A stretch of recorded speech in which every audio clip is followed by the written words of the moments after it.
तो हम लोग शुरुआत करते हैं आज के हमारे सेशन की, आज की हमारी क्लासेस की।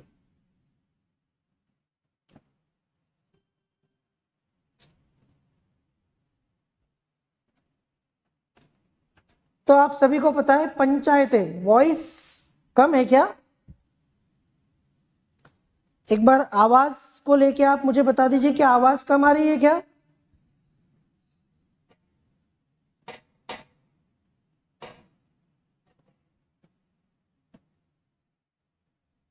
ठीक से क्लास चल रही है कि नहीं चल रही है, एक बार सभी लोग मुझे बता दें।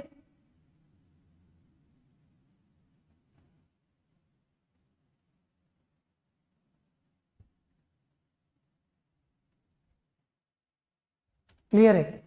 पंचायतें हम लोग पढ़ने वाले हैं। पंचायतें आपको पता होगा कि भारत के संविधान का ये जो भाग है, ये भाग 9 है ना। और भाग 9 को हम पंचायतें नाम से जानते हैं। इसमें कुछ अनुच्छेद है, आर्टिकल 243 से लेकर 243O तक, पर हम लोग उस पर बाद में बात करेंगे। पहले हम समझ लेते हैं स्थानीय स्वशासन क्या होता है।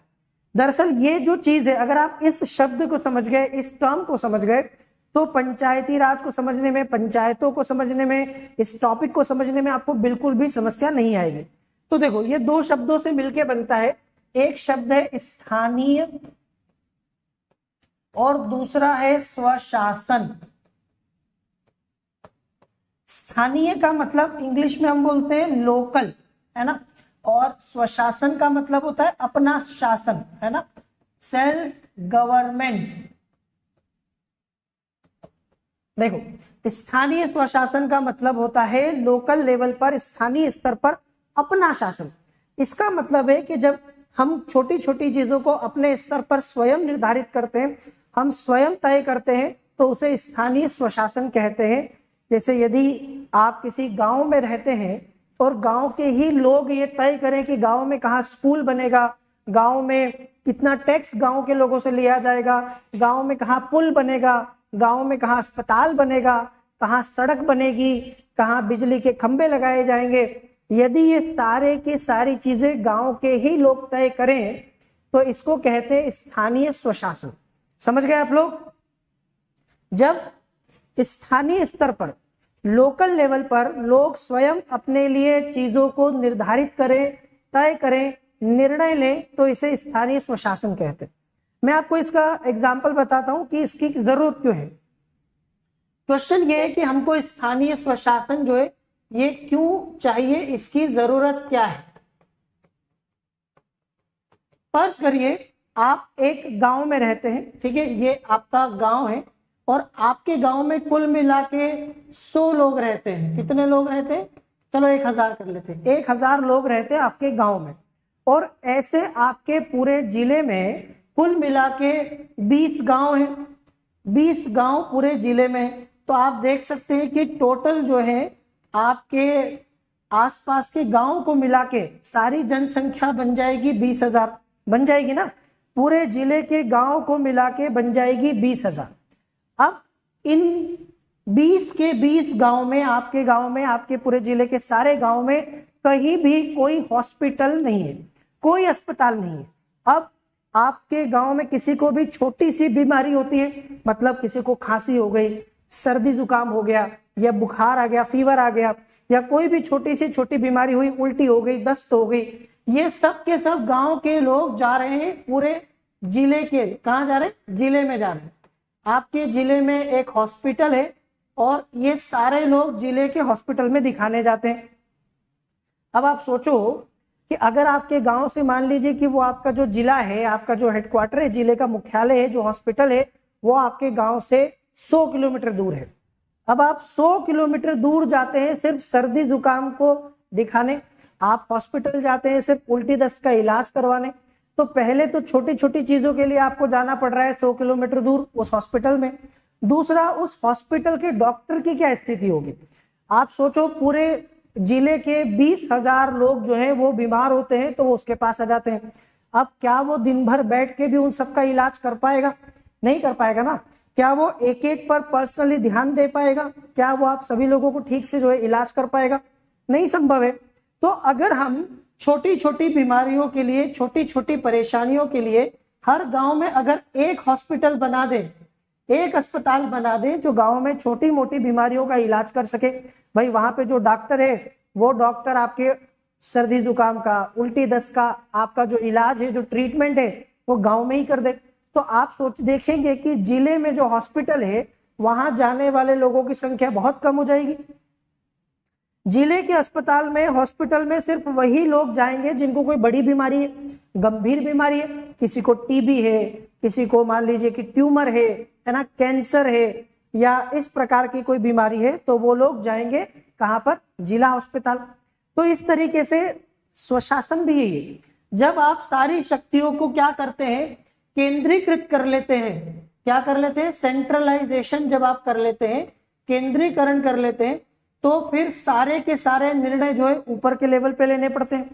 फिर सारी चीजें जो है ऊपर के मतलब कि राजधानी में या बड़े शहरों में तय की जाती हैं, और दूर दराज के छोटे छोटे गांवों की समस्याओं का समाधान भी वहीं किया जाता है। समझ गए आप लोग? आप किसी गांव में रहते हैं और आपके गांव में मान लीजिए कि पानी नहीं आ रहा है नलके में, है ना, अब आप उसके लिए किसके पास जाएंगे? सांसद के पास जाएंगे कि विधायक के पास जाएंगे? भाई सांसद के पास जाएंगे तो सांसद के पास भी बहुत सारे लोग दिन भर अपनी परेशानी लेकर आते हैं, विधायक के पास जाएंगे तो विधायक के पास भी बहुत सारे लोग आते हैं। तो ऐसे में ना तो उस व्यक्ति के पास इतना समय है कि वो आपकी बात सुने, और ना ही आपके पास इतना समय है कि आप बार बार सांसद या विधायक के पास जाएंगे इतनी दूर तक गांव की छोटी सी समस्या को लेकर। क्या आप मेरी बात समझ रहे हैं? कितना अच्छा हो कि इन छोटी छोटी चीजों को गांव के स्तर पर गांव के चुने हुए लोग तय कर लें। जब ऐसा होता है तो उसको बोलते हैं विकेंद्रीकरण। क्या बोलते हैं? डिसेंट्रलाइजेशन, विकेंद्रीकरण। तो जब विकेंद्रीकरण किया जाता है तो फिर आता है स्वशासन। समझ गए आप लोग? दरअसल ये जो हमारे यहाँ पर आप देखेंगे पंचायतों का कॉन्सेप्ट हो गया, नगर पालिकाओं का कॉन्सेप्ट हो गया, ये क्या है? दरअसल ये शक्तियों का विकेंद्रीकरण है। हम चाहते हैं कि भाई ज्यादा से ज्यादा छोटे स्तर पर लोग अपने लिए खुद चीजों को तय करें, निर्धारित करें। क्या आप समझ रहे हैं मेरी बात?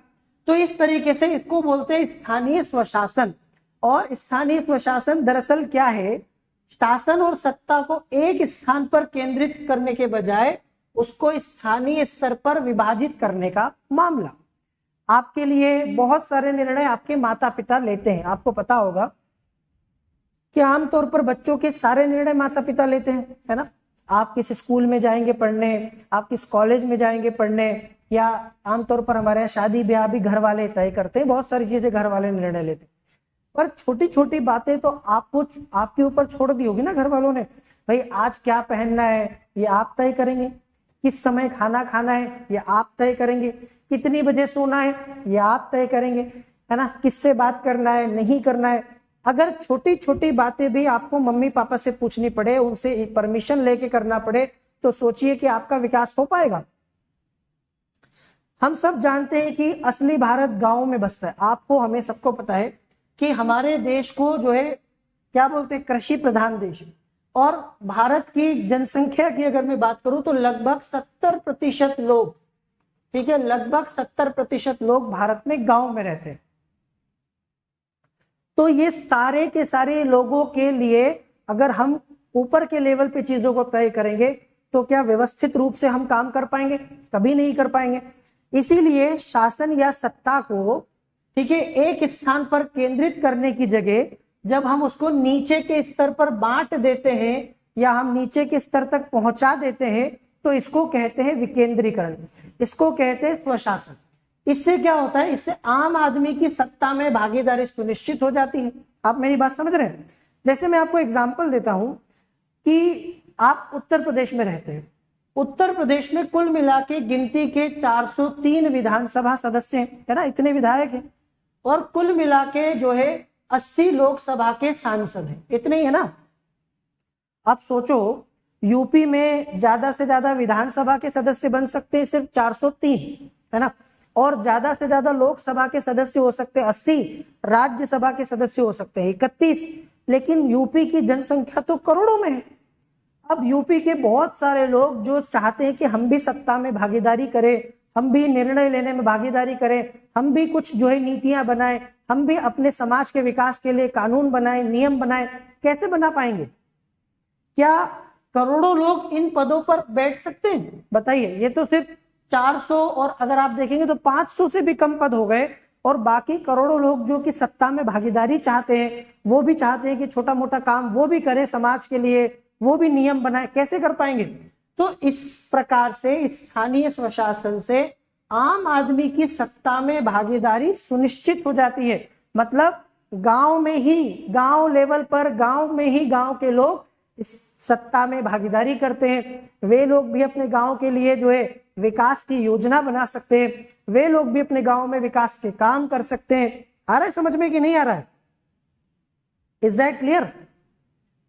इसीलिए हमारे देश में संविधान में वर्ष 1993 में 73वां संविधान संशोधन पास किया गया।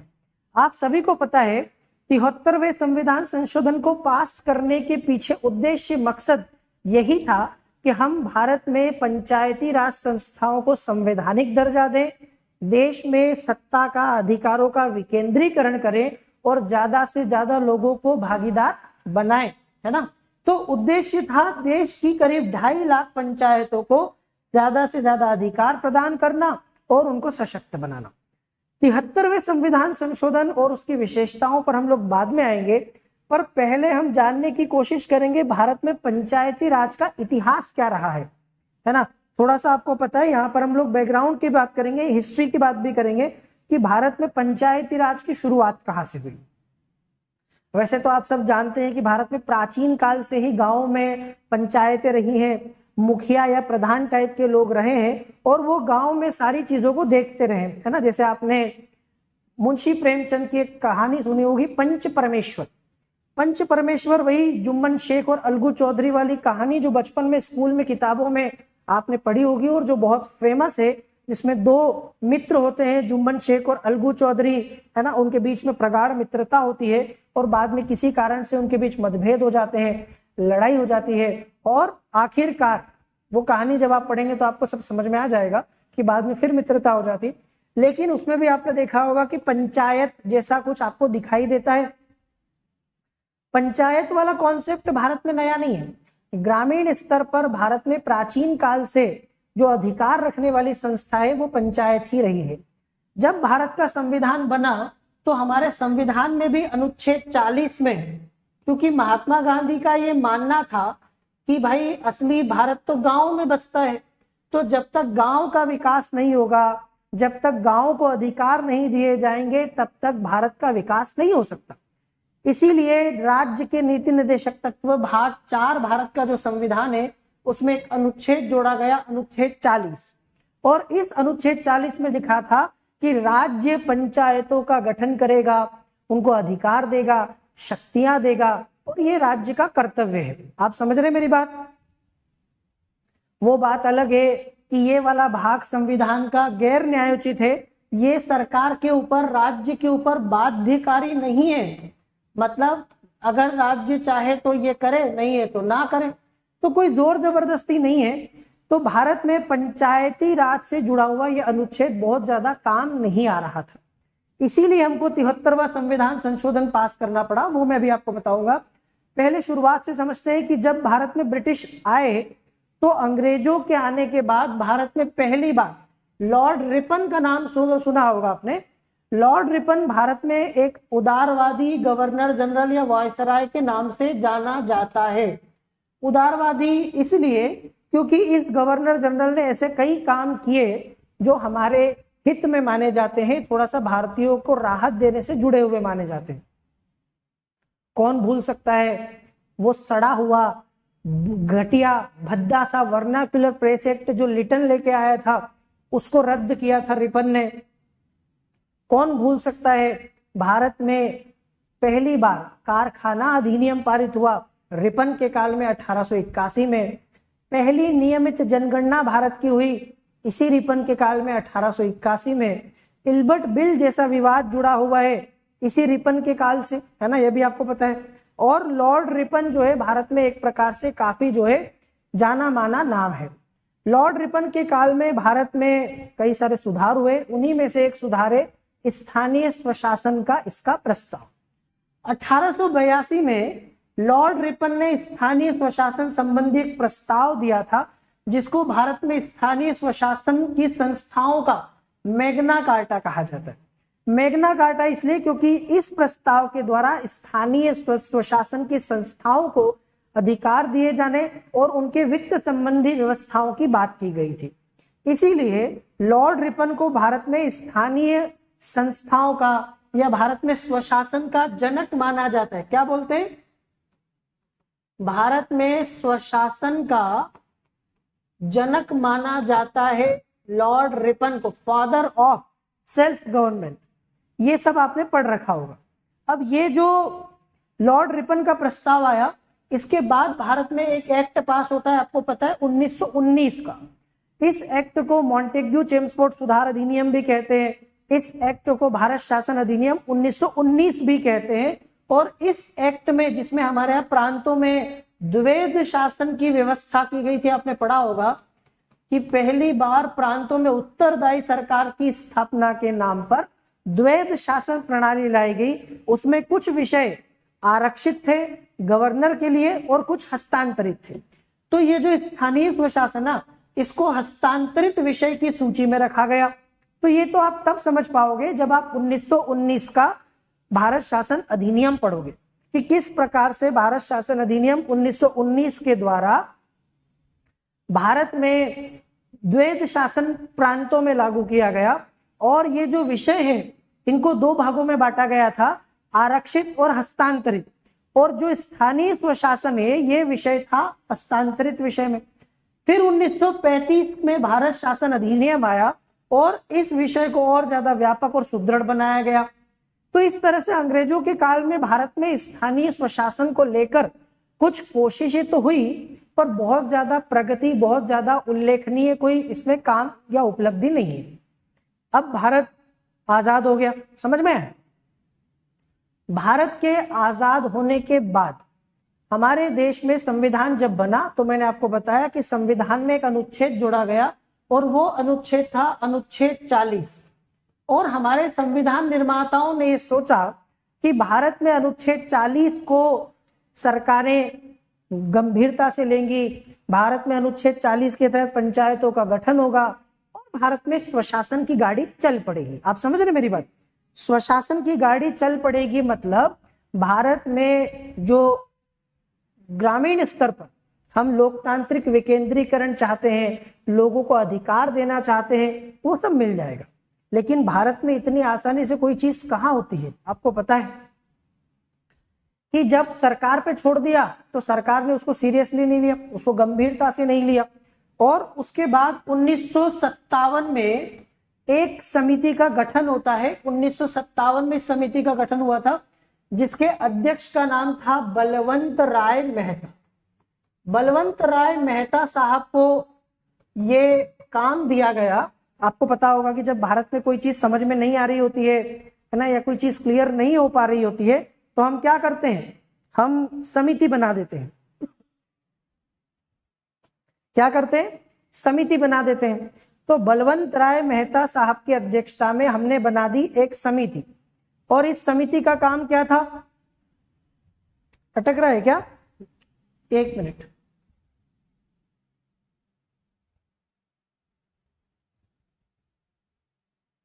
आवाज आ रही है कि नहीं आ रही है?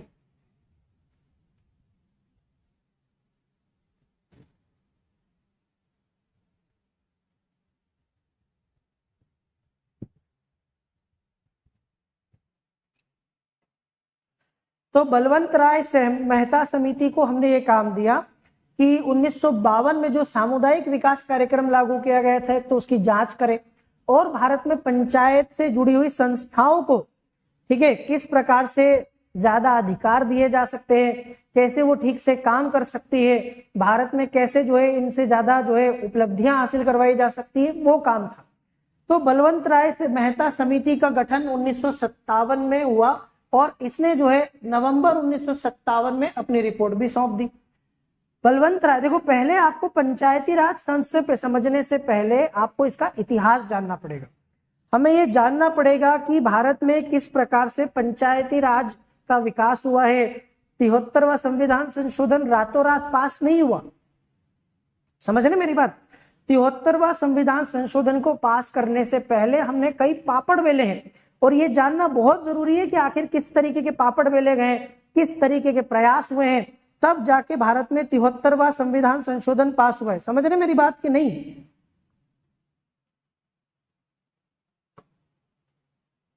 समझ में आ रहा है?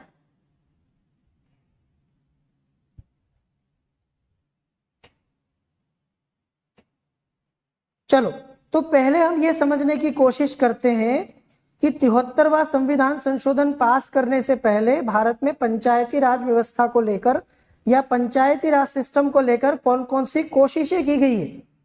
तो बलवंत राय मेहता साहब ने हमें बताया कि भारत में पंचायती राज संस्थाएं ऐसे ठीक से काम नहीं करेगी, इसके लिए सरकार को कुछ विशेष प्रयास करने पड़ेंगे, और उन्होंने कुछ सिफारिशें की, और उन सिफारिशों को मैं आपको बताऊं क्या था। पहली सिफारिश थी कि भारत में पंचायती राज का जो ढांचा है वो एक जैसा होना चाहिए, त्रिस्तरीय पंचायती राज व्यवस्था होनी चाहिए। मतलब गांव के लेवल पर, एक मध्यवर्ती या बीच के लेवल पर, और एक जिला लेवल पर।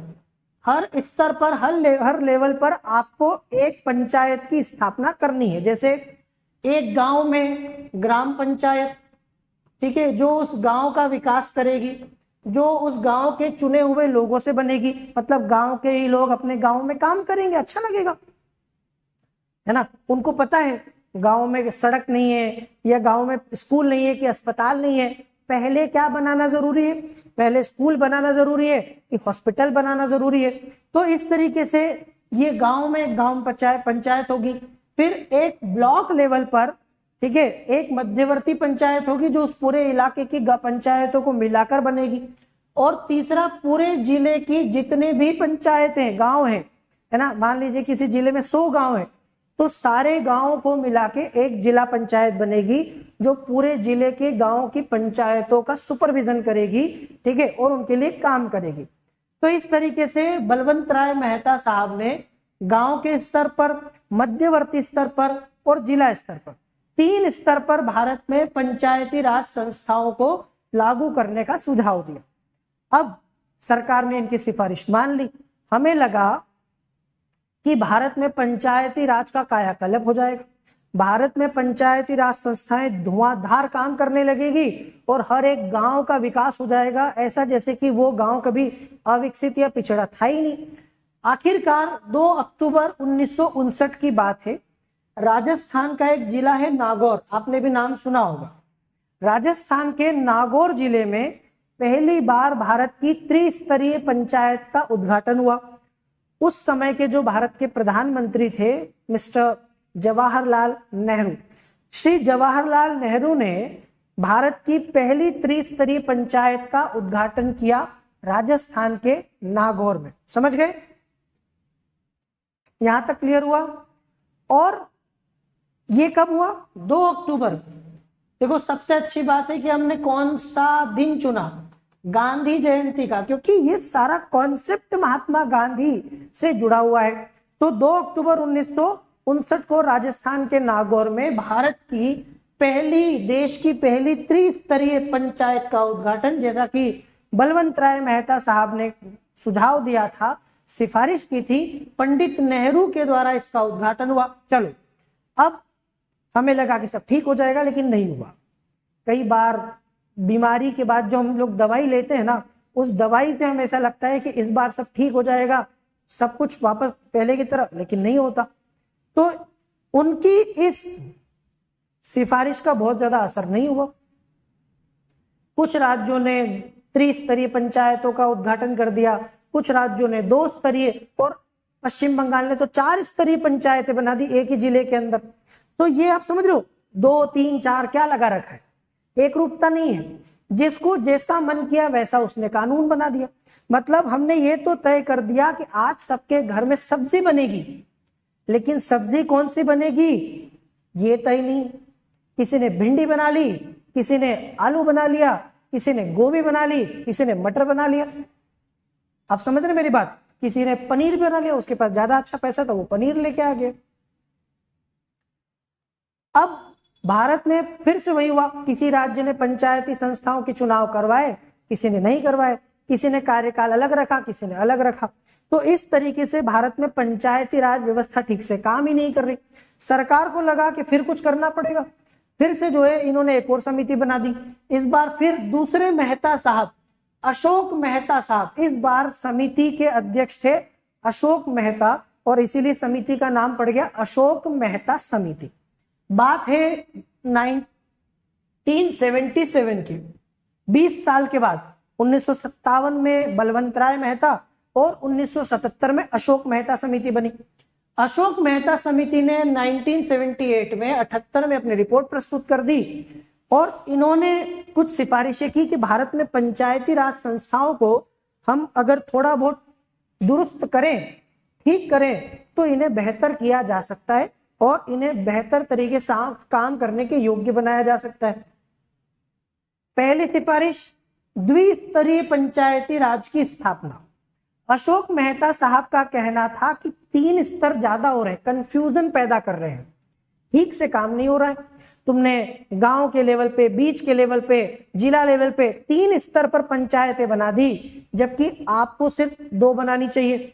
इन्होंने क्या बोला, इन्होंने कहा कि ये जो त्रिस्तरीय पंचायती राज व्यवस्था है ना, इसमें सिर्फ एक रखो ग्राम स्तर पर गांव पंचायत और एक जिला स्तर पर जिला पंचायत, मतलब बीच वाला स्तर जो है वो हटा दो।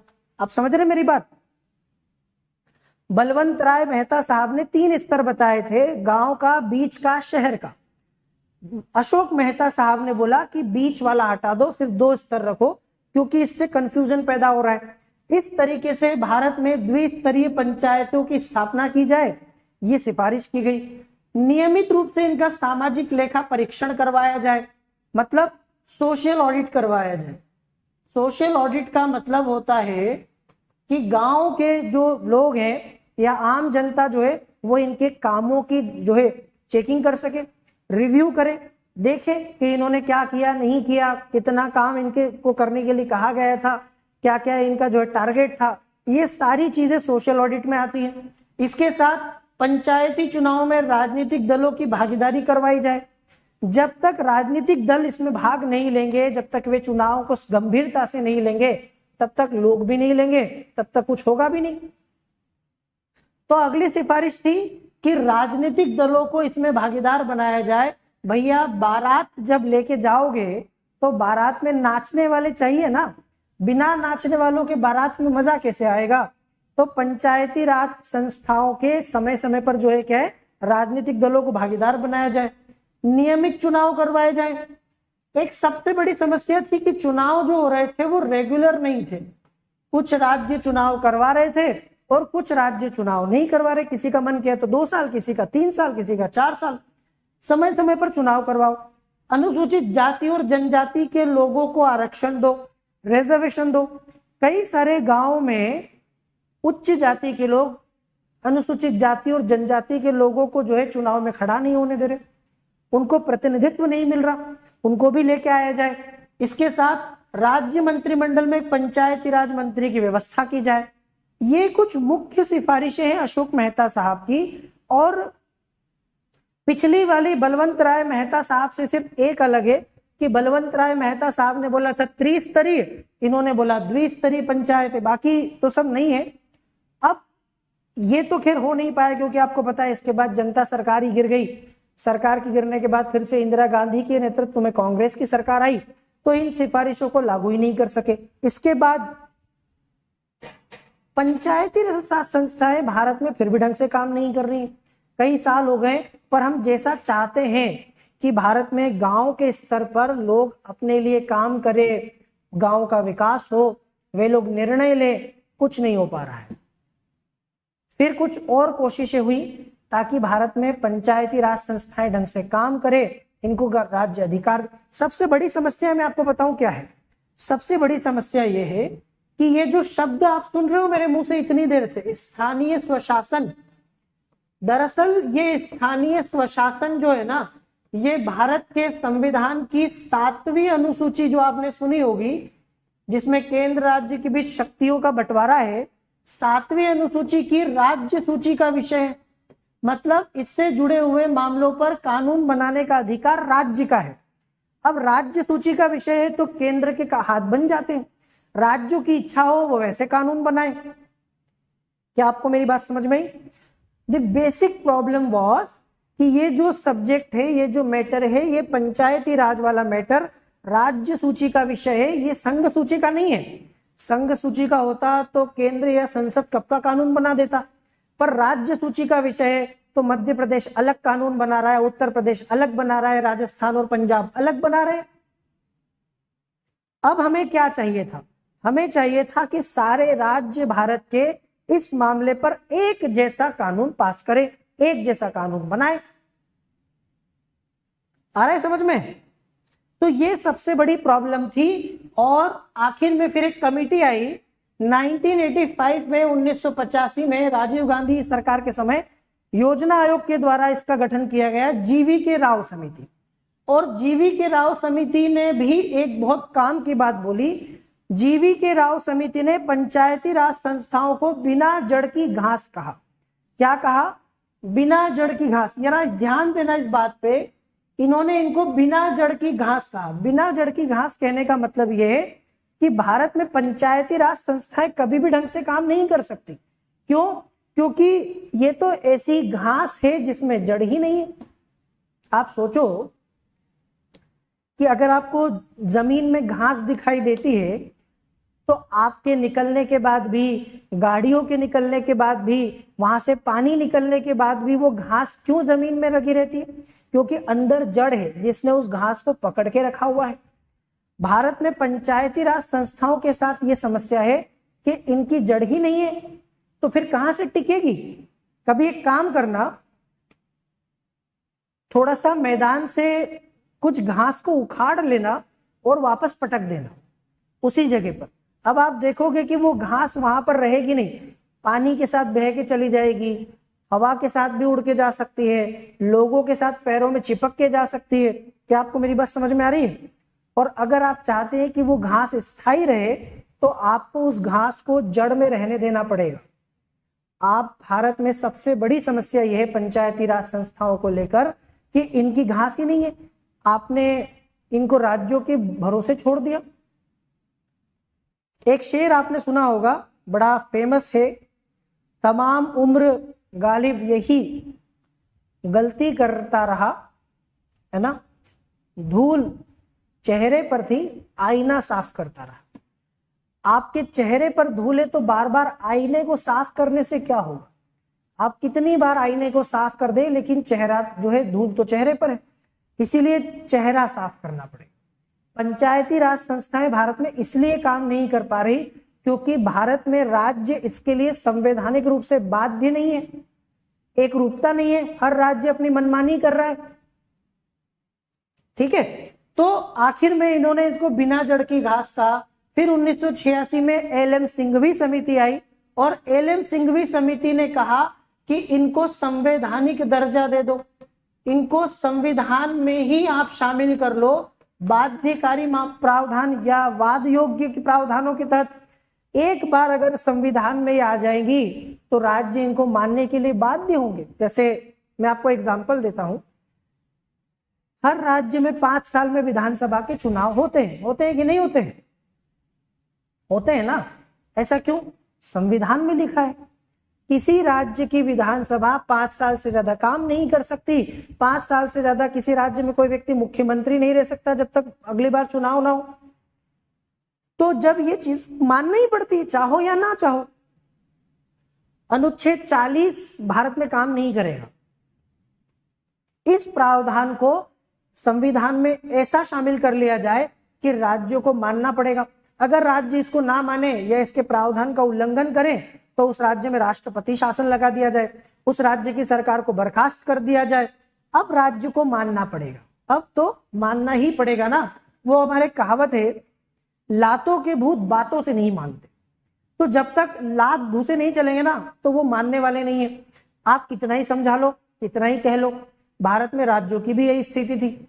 आखिरकार भारत में एल.एन. सिंघवी समिति ने पहली बार कहा कि पंचायती राज संस्थाओं को संवैधानिक दर्जा दो, इनको संविधान में शामिल कर लो, और पहली बार पंचायतों के नियमित, स्वतंत्र और निष्पक्ष चुनाव सुनिश्चित करने के लिए हमने इसके संवैधानिक प्रावधानों पर विचार किया। इसके बाद थुंगन कमेटी, पी के थुंगन भी सुनोगे आप लोग, वी.एन. गाडगिल कमेटी भी आई, सब ने एक ही बात बोली बार बार, पंचायती राज संस्थाओं को संवैधानिक दर्जा दे दो। ठीक है। अब राजीव गांधी सरकार ने 1989 में, उस समय जो राजीव गांधी सरकार थी, उन्होंने पंचायती राज को संवैधानिक दर्जा देने की कोशिश की। लोकसभा में 64वां संविधान संशोधन विधेयक पास किया गया, मतलब लाया गया, पास किया गया। आपको पता है अगर ये पास हो जाता ना तो पंचायती राज के लिए 73वां संविधान संशोधन नहीं होता, 64वां संविधान संशोधन आप पढ़ रहे होते। तो एक संविधान संशोधन विधेयक पास किया गया लोकसभा में, 64वां संविधान संशोधन। ये लोकसभा से तो पास हो गया, पर राज्यसभा ने इसको पास नहीं किया। हमारे यहाँ आपको पता है संविधान संशोधन विधेयक को लोकसभा राज्यसभा दोनों से अलग अलग पास करना पड़ता है विशेष बहुमत से, इसमें कोई संयुक्त बैठक नहीं होती। तो लोकसभा ने तो पास कर दिया, लेकिन राज्यसभा ने इस विधेयक को पास नहीं किया, ये गिर गया। इसके बाद फिर एक और प्रधानमंत्री भारत के वीपी सिंह, विश्वनाथ प्रताप सिंह की सरकार ने भी इसको पास करने की कोशिश की, वो भी नहीं कर पाए। आखिरकार ये क्रेडिट किसको गया? नरसिम्हा राव सरकार, पीवी नरसिम्हा राव, जिनके आपको पता है कि उनके नाम बड़े बड़ी चीजें दर्ज है भारत में। जानते हैं आर्थिक सुधार जो लाए गए थे 1991 में, वो पीवी नरसिम्हा राव सरकार के काल में लाए गए थे। 91 में जो आप पढ़ते हो ना आर्थिक सुधार, एलपीजी, उदारीकरण, निजीकरण, वैश्वीकरण, ये राव मनमोहन मॉडल, ये इन्हीं के काल में लाया गया है ना। तो ये जो हमारा 73वां संविधान संशोधन है, आखिरकार इसको पास करवाया पीवी नरसिम्हा राव सरकार ने। इन्होंने इस संविधान संशोधन को पास करवाया, जिसे हम लोग 73वां संविधान संशोधन कहते हैं, और ये 24 अप्रैल 1993 से लागू हो गया। इसकी डेट भी आपको पता होगी। आखिरकार इसको दोनों सदनों से पास करा के, राष्ट्रपति से हस्ताक्षर करवा के, और 73वें संविधान संशोधन के रूप में जाना जाता है, जो कि पंचायती राज से जुड़ा हुआ है, जो मैं अभी आपको बता रहा था। इसीलिए हर साल 24 अप्रैल की जो डेट है ना, इसको पंचायती राज दिवस के तौर पर मनाया जाता है। कभी ऐसा पूछ लेना आपसे कि भारत में किस दिन पंचायती राज दिवस आता है, तो अलग से रटने की जरूरत नहीं है। जिस दिन 73वां संविधान संशोधन लागू हुआ था, उसी दिन को भारत में पंचायती दिवस के रूप में मनाया जाता है। ठीक है, आ गया समझ में? ये तो मैंने आपको बताया कि इसके लिए हमने क्या क्या किया। 73वां संविधान संशोधन पास करने के पहले जो मैंने आपको बताया कि पापड़ बेलने पड़े हैं, मेहनत और माथा पच्ची करनी पड़ी है, मशक्कत करनी पड़ी अच्छी खासी, वो आपने देख लिया। अब 73वां संविधान संशोधन पास करके हमने क्या किया, थोड़ा सा 73वां, अब जो मेन हमारा यहाँ से लेके आगे जो क्लास चलने वाली है, अभी लगभग 1 घंटे की क्लास होगी, और इस 1 घंटे में मैं आपको पूरा 73वां संविधान संशोधन और उसकी विशेषताएं बताने वाला हूं। ठीक है, यहां तक समझ में आ गया सभी को? आ गया तो अब क्लास को बीच में मत छोड़ना, पूरी देखना, क्योंकि अब काम की बात तो अब आएगी, ज्यादा काम की बात अब देखने वाले हैं हम लोग। तो जो बच्चे लाइक नहीं किए सेशन को, वो लोग भी लाइक कर दें। सबसे पहले तो सेशन को लाइक करना ना भूले सभी लोग। एक बार फिर सबसे रिक्वेस्ट है, अनुरोध है, सेशन को लाइक जरूर करें। तो संविधान में एक नया भाग पंचायतें, इस भाग का नाम रखा पंचायतें। पंचायतें नाम से जो है ये भाग, इंग्लिश में पंचायत्स, ये भाग है। और कुछ अनुच्छेद जोड़े गए 243 से लेकर 243O तक, 243 A B C D E F G H I J K L M N O, 243 से लेकर 243O तक भाग 9 है। 243O के बाद क्या आता है? P, 243P से लेकर, ठीक है, 243ZG तक भाग 9 का है नगर पालिकाएं, वो भी हम लोग कभी देखेंगे, आज पंचायतें पढ़ लेते हैं। और इसके लिए संविधान में एक नई अनुसूची जोड़ी गई, 11वीं अनुसूची। तो जैसे आपको पता है ना, भारत के संविधान में 12 अनुसूची है। 8 अनुसूची तो ओरिजिनली थी, 9वीं अनुसूची 1951 में पहले संविधान संशोधन से जोड़ी, 10वीं अनुसूची 52वें संविधान संशोधन अधिनियम 1985 से जोड़ी गई दल बदल वाली, और ये रही आपकी 11वीं अनुसूची। 11वीं अनुसूची जोड़ी गई 73वें संविधान संशोधन से, और 12वीं अनुसूची जोड़ी गई 74वें संविधान संशोधन से। क्या है 11वीं अनुसूची के अंदर? 11वीं अनुसूची में पंचायतों के ऐसे 29 विषय हैं, ऐसे 29 विषय हैं, या आप इन्हें सब्जेक्ट्स कह सकते हैं, मामले कह सकते हैं, जिन पर मामलों को तय करने का, निर्धारित करने का, निर्णय लेने का अधिकार पंचायतों को है। जैसे आप पढ़ते हो ना, संविधान की 7वीं अनुसूची में एक संघ सूची है, एक राज्य सूची है। राज्य सूची के विषय पर राज्य कानून बनाता है, संघ सूची के विषय पर संघ बनाता है। वैसे ही ये 29 विषय पंचायतों के हैं। अभी आपको मैंने क्या बोला, हर राज्य मनमानी कर रहा था। किसी राज्य ने पंचायतों को 5 अधिकार दिए, किसी ने 10 दिए, किसी ने 15 दिए, किसी ने दिए ही नहीं। अब तुम्हें ये 29 अधिकार तो पंचायतों को देने पड़ेंगे। ये 29 मामले पर तो पंचायतें ही कानून बनाएगी, वही तय करेगी, है ना। तो नई अनुसूची जोड़ी। अगर हम 73वें संविधान संशोधन के ओवरऑल प्रावधान की बात करें, तो 73वें संविधान संशोधन के प्रावधानों को 2 भागों में बांटा जा सकता है। 2 भाग कौन कौन से? एक बाध्यकारी, मतलब कुछ प्रावधान है जो बाध्यकारी है, और कुछ प्रावधान है जो गैर बाध्यकारी है। पहले ये समझ लो क्या है। भाग 9 के अंतर्गत बाध्यकारी प्रावधानों का मतलब यो है कि ये प्रावधान सभी राज्यों को मानने पड़ेंगे। इसमें आप मन से कुछ नहीं लगा सकते, आपकी इच्छा पर निर्भर नहीं करता है, ये काम तो आपको करना ही पड़ेगा। तो कुछ प्रावधान बाध्यकारी प्रावधान है और कुछ प्रावधान गैर बाध्यकारी प्रावधान है। वो निर्भर करता है राज्य पर कि वो इन्हें अपनाना चाहता है या जैसे अपनाना चाहे। वैसे मैं 2 बता दूंगा आपको। बाध्यकारी प्रावधान कौन से हैं भाग 9 के, और गैर बाध्यकारी। जैसे देखो, बाध्यकारी ग्राम सभा का गठन, ये बाध्यकारी है। हर राज्य को अपने यहाँ पर ग्राम सभा का गठन करना ही पड़ेगा, ग्राम सभा से जुड़े हुए कानून बनाने पड़ेंगे। ग्राम सभा क्या होती है आगे देखेंगे, पर यह तय है कि आपके ऊपर निर्भर नहीं करता कि हमारी इच्छा थी तो हमने बना लिया, हमारी इच्छा नहीं थी तो हमने ग्राम सभा की बात नहीं की, ऐसा नहीं होगा।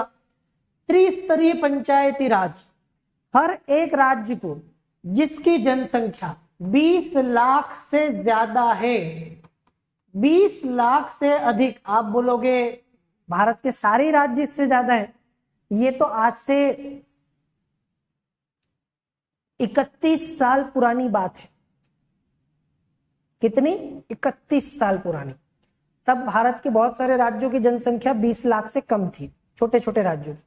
तो जिन राज्यों की जनसंख्या 20 लाख से ज्यादा है, उनको अपने यहाँ पर 3 स्तरीय पंचायतों की राज की व्यवस्था करनी है। मतलब आपको गांव के लेवल पर ग्राम पंचायत, मध्यवर्ती पंचायत, बीच के लेवल पर इंटरमीडिएट लेवल पर, और डिस्ट्रिक्ट पंचायत, जिला लेवल पर। इसमें जो है ना, आप समझ रहे हैं, इसमें कुछ भी ऑप्शन नहीं है, ये करना ही है। फिर सभी स्तरों पर प्रत्यक्ष चुनाव, हर स्तर पर, चाहे वो गांव के स्तर पर हो, चाहे बीच के स्तर पर हो, जिला पंचायत में, सभी स्तर पर जो सदस्य होंगे उनका चुनाव प्रत्यक्ष होगा, मतलब जनता द्वारा। आपको मैं आगे आगे सब बताऊंगा। सदस्यों का चुनाव जनता द्वारा प्रत्यक्ष किया जाएगा हर स्तर पर। ये बाध्यकारी प्रावधान है, मतलब ये प्रावधान हर राज्य में एक जैसा है, इसमें कोई अलग नहीं है। जैसा कि आप सोचते हो ना कि हर राज्य अपने हिसाब से कर लेगा, वो नहीं है। फिर न्यूनतम आयु 21 वर्ष, हर राज्य को कम से कम 21 साल की आयु रखनी पड़ेगी। मतलब अगर कोई आपके राज्य में पंचायतों का चुनाव लड़ना चाहता है तो 21 साल की आयु आपको रखनी है, इससे ज्यादा नहीं रखेंगे आप। तो 21 वर्ष की आयु। सीटों का आरक्षण, हर राज्य को अपने यहाँ पर जनसंख्या के अनुपात में अनुसूचित जाति और जनजाति के लिए सीटों का आरक्षण करना पड़ेगा। महिलाओं को भी आपको कम से कम आरक्षण देना पड़ेगा, 1/3 कंपलसरी। राज्य निर्वाचन आयोग, हर एक राज्य को अपने यहाँ पर राज्य निर्वाचन आयोग का गठन करना पड़ेगा, आपकी इच्छा पर निर्भर नहीं करता। समझ गए? कौन से प्रावधान मैंने आपको बताए? ये प्रावधान जो है 73वें संविधान संशोधन के बाध्यकारी प्रावधान है। मतलब ये प्रावधान भारत में हर राज्य को मान्य है अपने यहाँ पंचायती राज कानून बनाते समय। समझ गए? अब बात करते हैं गैर जो है बाध्यकारी प्रावधान कौन से हैं। ऐसे प्रावधान जो कि राज्यों पर निर्भर करता है कि वो चाहे तो अपनाए, ना चाहे तो ना अपनाए। जैसे ग्राम पंचायत के अध्यक्ष का चुनाव हर राज्य तय कर सकता है कि उनके यहाँ ग्राम पंचायत जो सबसे नीचे आती ना, ग्राम पंचायत जिसको आप सरपंच, मुखिया, प्रधान पता नहीं क्या क्या कहते हैं, तो ग्राम पंचायत के अध्यक्ष का चुनाव जो है वो राज्य तय करेगा, चाहे तो प्रत्यक्ष करवा ले जनता द्वारा या अप्रत्यक्ष करवा ले, कोई दिक्कत नहीं है। ये गैर बाध्यकारी है, वॉलेंट्री प्रावधान है, मतलब ये आपको तय करना है जैसा आप चाहें। समझ गए? फिर हर राज्य अपने यहाँ पर ओबीसी पिछड़ा वर्ग को आरक्षण देना है कि नहीं देना है, ये राज्य तय करेगा। यदि आपकी इच्छा हो तो पिछड़े वर्ग को आरक्षण दो, नहीं देना है तो मत दो। एससी एसटी को आरक्षण देना जरूरी है। अनुसूचित जाति और जनजाति समुदाय को आरक्षण सभी राज्यों को देना पड़ेगा। अन्य पिछड़ा वर्ग को आरक्षण दे भी सकते हो, नहीं भी दे सकते हो, ये आपके ऊपर है। फिर आपके केंद्र और राज्य विधानसभा के जो सदस्य हैं, मतलब एमएलए और एमपी, विधायक और सांसद, इनको पंचायती राज व्यवस्थाओं में प्रतिनिधित्व देना है तो दो, नहीं देना है तो मत दो। आ रहा है समझ में? आया कि नहीं आया? जल्दी बताइए सब लोग। तो ये हमने देखा कि पंचायती राज के जो ये प्रावधान है 73वें संविधान संशोधन के, मोटा मोटी इनको दो भागों में बांट सकते हैं। बाध्यकारी प्रावधान, ऐसा भी पूछ सकता है आपसे एग्जाम में, 73वें संविधान संशोधन के बाध्यकारी प्रावधान कौन से हैं, 73वें संविधान संशोधन के गैर बाध्यकारी प्रावधान कौन से हैं। तो दोनों में अंतर मैंने आपको बताया। बाध्यकारी सभी राज्यों को मान्य है, गैर बाध्यकारी सभी राज्यों को नहीं मान्य है, मतलब वो आपके ऊपर निर्भर करता है। अब एक एक करके समझने की कोशिश करें।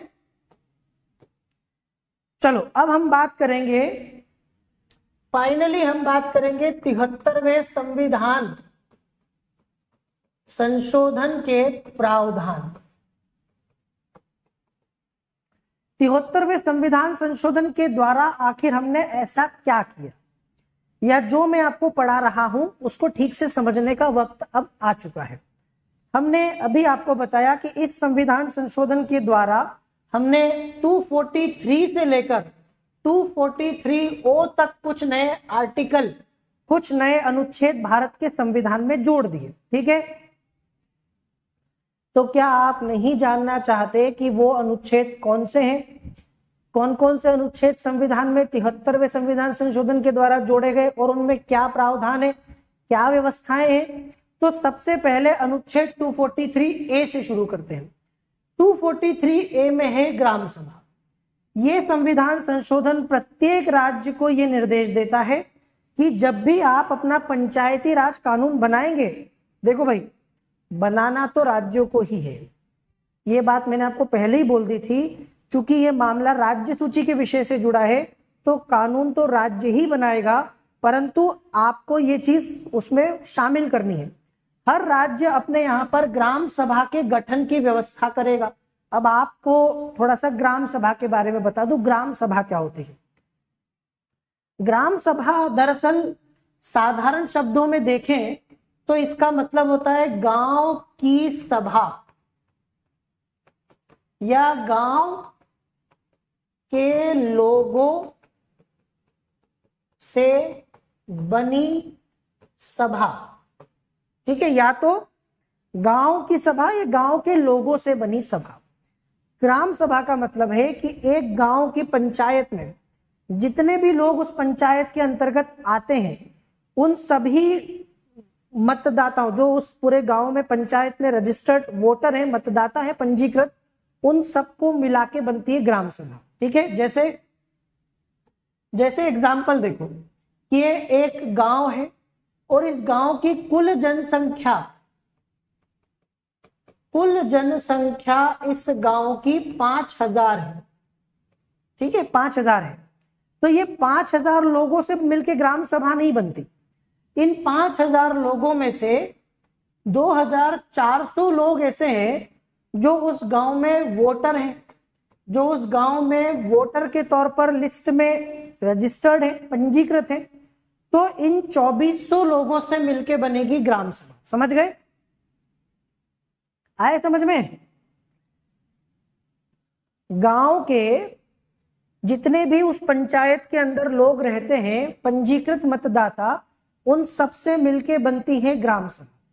और हर राज्य को अपने यहाँ पर ग्राम सभा का गठन करना ही पड़ेगा। अब मैं आपको बता दूं कि ग्राम सभा करती क्या है। ग्राम सभा को अगर आप समझ गए ना तो आपका दिल खुश हो जाएगा। आप जानते हो क्यों खुश हो जाएगा? मैं बताता हूं। क्योंकि ग्राम सभा, अगर आप में से कितने बच्चे जो गांव में रहते हैं, बहुत सारे बच्चे होंगे जो किसी गांव में रहते होंगे। आपके यहाँ कोई ग्राम पंचायत आती होगी, है ना, गांव की पंचायत, और आप 18 साल से ऊपर होंगे, वहां वोटर लिस्ट में आपका नाम होगा, तो आप भी ग्राम पंचायत के अंतर्गत वोटर लिस्ट में आपका नाम है, तो आप भी ग्राम सभा के सदस्य हैं। अब ग्राम सभा करती क्या है? जैसे मैं आपको बता दूं, राज्य में आपकी एक विधानसभा है कि नहीं है? और विधानसभा के साथ आपकी राज्य में एक कार्यपालिका, एक सरकार है। तो राज्य की कार्यपालिका में कौन आता है? मुख्यमंत्री, मंत्री परिषद, है ना, यही सब आते हैं ना। अब राज्य कार्यपालिका का क्या काम है? राज्य कार्यपालिका का काम है राज्य के कानूनों को लागू करना। कानून बनाता कौन है? विधानसभा। तो विधानसभा राज्य की कानून बनाने का काम करती है ना। ये बजट पास करती है, इस बजट के हिसाब से ये काम करते हैं। तो ग्राम सभा आपके गांव के स्तर पर विधायिका है। समझ में आया?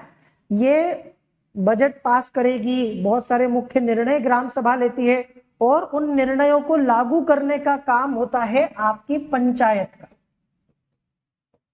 पंचायत जिसमें कुछ सरपंच होते हैं, सरपंच होता है, मुखिया होता है, ये लोग ग्राम सभा द्वारा लिए गए निर्णयों को लागू करते हैं, सुनिश्चित करते हैं उनका अमल में लाना। समझे कि नहीं? तो एक प्रकार से ग्राम सभा विधायिका का काम करती है गांव के स्तर पर। तो एक जो हम बार बार बात करते हैं ना, भागीदारी लोकतंत्र, इसको कहते हैं भागीदारी लोकतंत्र। क्यों भागीदारी लोकतंत्र? अभी तक आपने देखा कि आपके संसद आपके लिए कानून बनाती है। क्या आप संसद में बैठते हो? नहीं बैठते हो। विधानसभा हमारे लिए कानून बनाती है। क्या हम विधानसभा में बैठते हैं? नहीं बैठते। विधानसभा में विधायक बैठते हैं, संसद में सांसद बैठते हैं, संसद के सदस्य बैठते हैं, लेकिन हम गांव के स्तर पर ग्राम सभा के सदस्य होते हैं। और ग्राम सभा के सदस्य होने के नाते आप उस गांव के कई सारे निर्णयों को लेने में मदद करते हैं। तो ये कैसा लोकतंत्र है? ये प्रत्यक्ष लोकतंत्र है कि नहीं है?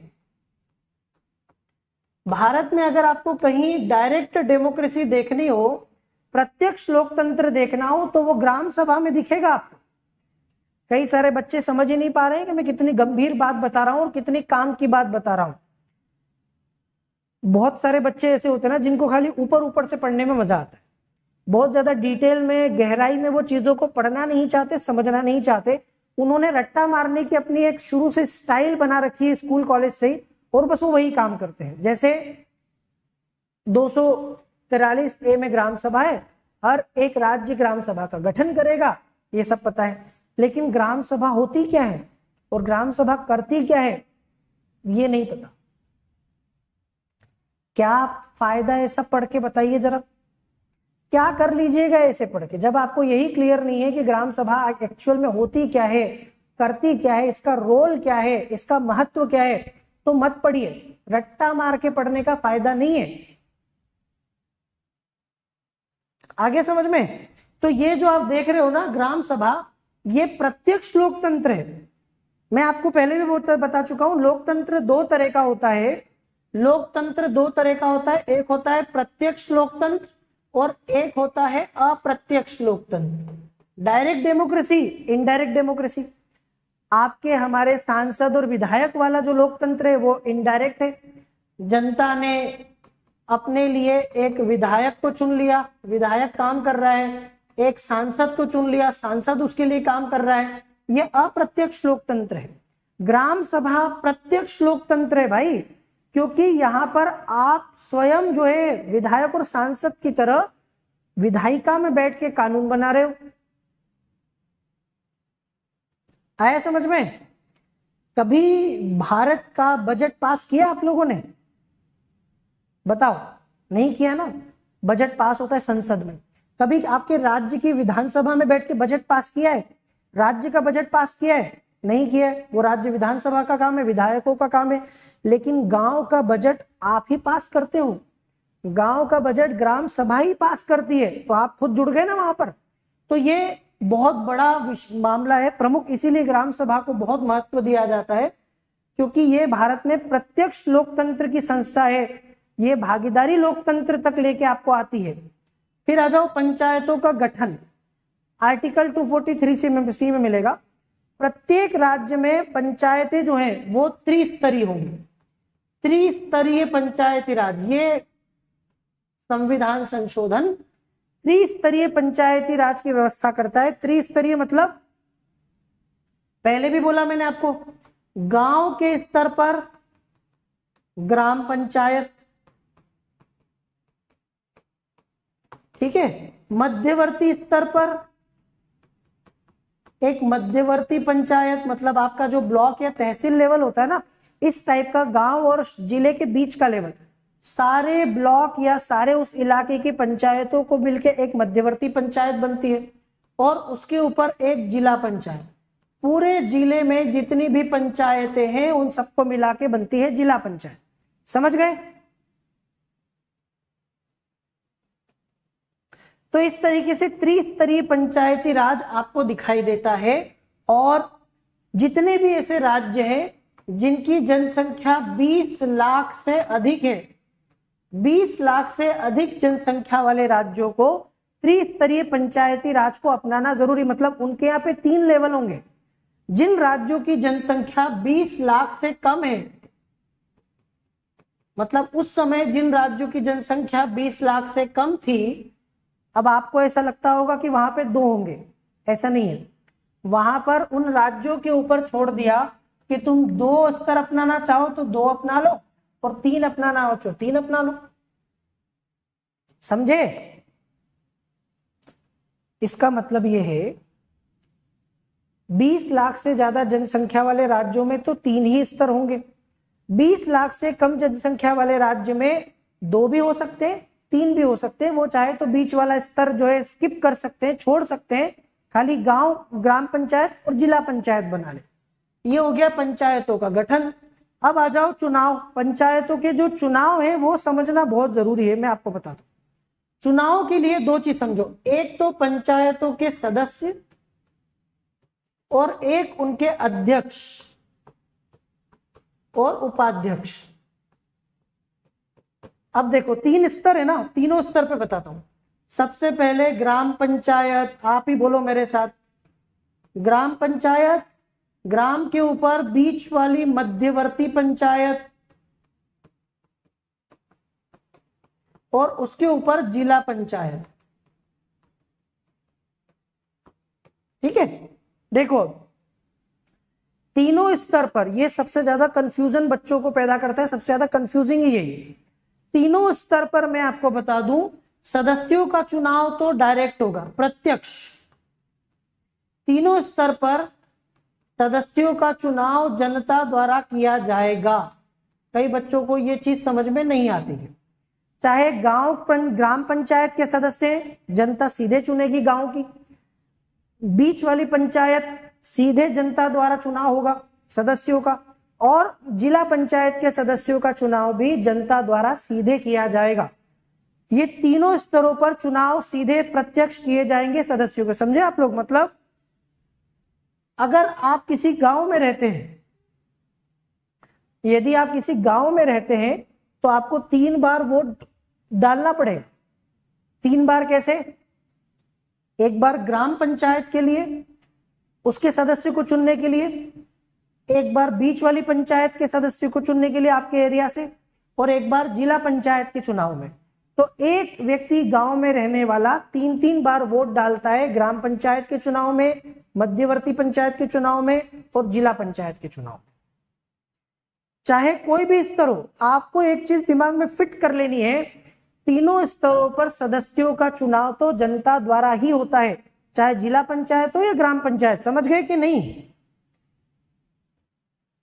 मैं जो समझाने की कोशिश कर रहा हूं, ये प्रावधान आपको समझ में आया? आ गया? चलो अब हम बात करेंगे अध्यक्ष की, तीनों स्तरों पर। भाई तीनों स्तरों पर कुछ अध्यक्ष भी होंगे ना, ग्राम पंचायत का अध्यक्ष, मध्यवर्ती पंचायत का अध्यक्ष और जिला पंचायत का अध्यक्ष। तो ग्राम पंचायत का जो अध्यक्ष है वो राज्य पर निर्भर करता है, राज्य सरकार पर। राज्य सरकार चाहे तो इसका चुनाव प्रत्यक्ष भी करवा सकती है और अप्रत्यक्ष भी। मतलब अगर कोई राज्य चाहे कि हमारे यहाँ तो ग्राम पंचायत का मुखिया, क्या बोलते हैं आप आपके यहाँ, बताओ जरा कमेंट में, क्या बोलते हैं? प्रधान, मुखिया, सरपंच, क्या बोलते हैं? तो उसका चुनाव राज्य सरकार तय करेगी। वो प्रत्यक्ष भी करवा सकती है, अप्रत्यक्ष भी करवा सकती है, कोई रोक टोक नहीं है। लेकिन जहां तक मध्यवर्ती और जिला पंचायत के अध्यक्ष और उपाध्यक्ष का सवाल है, ये अप्रत्यक्ष चुने जाएंगे। मतलब यही सदस्य इनका चुनाव करेंगे। मध्यवर्ती पंचायत के जनता द्वारा चुने गए सदस्य इनका जो है चुनाव करते हैं। तो ये आपको क्लियर कर लेना है। दोनों चीज मैंने आपको बता दी। तीनों स्तरों पर सदस्यों का चुनाव जनता द्वारा प्रत्यक्ष किया जाता है। अध्यक्ष की बात करें तो ग्राम पंचायत का अध्यक्ष राज्य सरकार के ऊपर है कि वो कैसे चुना जाएगा, प्रत्यक्ष की अप्रत्यक्ष, जनता द्वारा। मध्यवर्ती पंचायत और जिला पंचायत के अध्यक्ष और उपाध्यक्ष जो है जनता द्वारा नहीं चुने जाते, आपके द्वारा चुने गए सदस्यों के द्वारा ही चुने जाएंगे। समझ गए? ठीक है। अब देखो मैं आपको फिर बता, ये रही हमारी भोली भाली भारत की जनता, गांव में जो लोग रह रहे। तो जनता ने चुना किसको? सदस्य को। किसके सदस्य को? जिला पंचायत के सदस्य को। और जिला पंचायत के सदस्य अपने जो है अप्रत्यक्ष निर्वाचन से चुनेंगे अध्यक्ष को। जिला पंचायत के अध्यक्ष और उपाध्यक्ष का चुनाव आप और हम नहीं करते। समझ गए? ये अगर आपको फिर भी नहीं समझ में आ रहा हो, बिल्कुल भी नहीं समझ में आ रहा हो, तो एक एग्जांपल देता हूं। लोकसभा के अध्यक्ष कौन है, जल्दी बताओ। वर्तमान में अभी लोकसभा के अध्यक्ष श्री ओम बिड़ला। कौन है ओम बिड़ला साहब? ओम बिड़ला साहब वर्तमान में लोकसभा के अध्यक्ष है, स्पीकर है। क्या आपने, मैंने, हमने ओम बिड़ला साहब को लोकसभा का स्पीकर चुना है? लोकसभा का अध्यक्ष उनको किसने चुना है? तो आप सबको पता है कि इनको लोकसभा का अध्यक्ष हमने नहीं चुना, लोकसभा के सदस्यों ने चुना है। और लोकसभा के सदस्यों को किसने चुना? हमने चुना है, जनता ने, जो अभी चल ही रहे इलेक्शन। आगे आप समझ में? ऐसे ही चुनाव होते हैं मध्यवर्ती पंचायत और जिला पंचायत के अध्यक्ष और उपाध्यक्ष के। जनता चुनती है इनके सदस्यों को और ये लोग चुनते हैं अपने अध्यक्ष और उपाध्यक्ष को। अब तो मुझे लगता है सबका क्लियर हुआ होगा कि नहीं हुआ अभी भी? और 2-4 एग्जाम्पल लग रहे हैं क्या आप लोगों को? और दूं?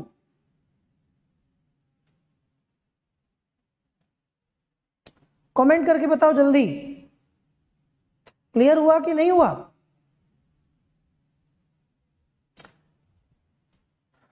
हो गया? आज तक ना 80% बच्चों को तो ये चीज क्लियर ही नहीं है। उन्हें नहीं पता किस स्तर पे चुनाव कैसे होते हैं। चलो अब हम आगे बढ़ेंगे। अब बात करते हैं स्थानों का आरक्षण। ये बहुत समझने वाली बात है। पंचायतों में आपको पता है कि अनुसूचित जाति और अनुसूचित जनजाति का आरक्षण है, ये भी आपको पता है। और ये कोई फिक्स नहीं है, इस संविधान संशोधन में ये लिखा है प्रत्येक ग्राम पंचायत जो है उनके जितने भी गांव में समुदाय जो भी जनसंख्या है उस जनसंख्या में जो अनुसूचित जाति और जनजाति का अनुपात है उसी अनुपात में उनके लिए सीटों का आरक्षण होगा। इसको कैसे समझे ये भी बता देता हूं, चलो समझो। ये हमारा एक गांव, आपका मेरा किसी का भी हो सकता है ना। गांव की कुल जनसंख्या है 1000। कितने लोग रहते हैं गांव में? 1000 लोग रहते हैं। 1000 लोगों में से, ठीक है, 200 लोग अनुसूचित जाति के हैं, 100 लोग अनुसूचित जनजाति के हैं, ठीक है, और ये हो गए 200, 100, 300, और 700 लोग जो है वो बाकी है, अदर, जनरल, ओबीसी वगैरह, ये हो गए, ठीक है।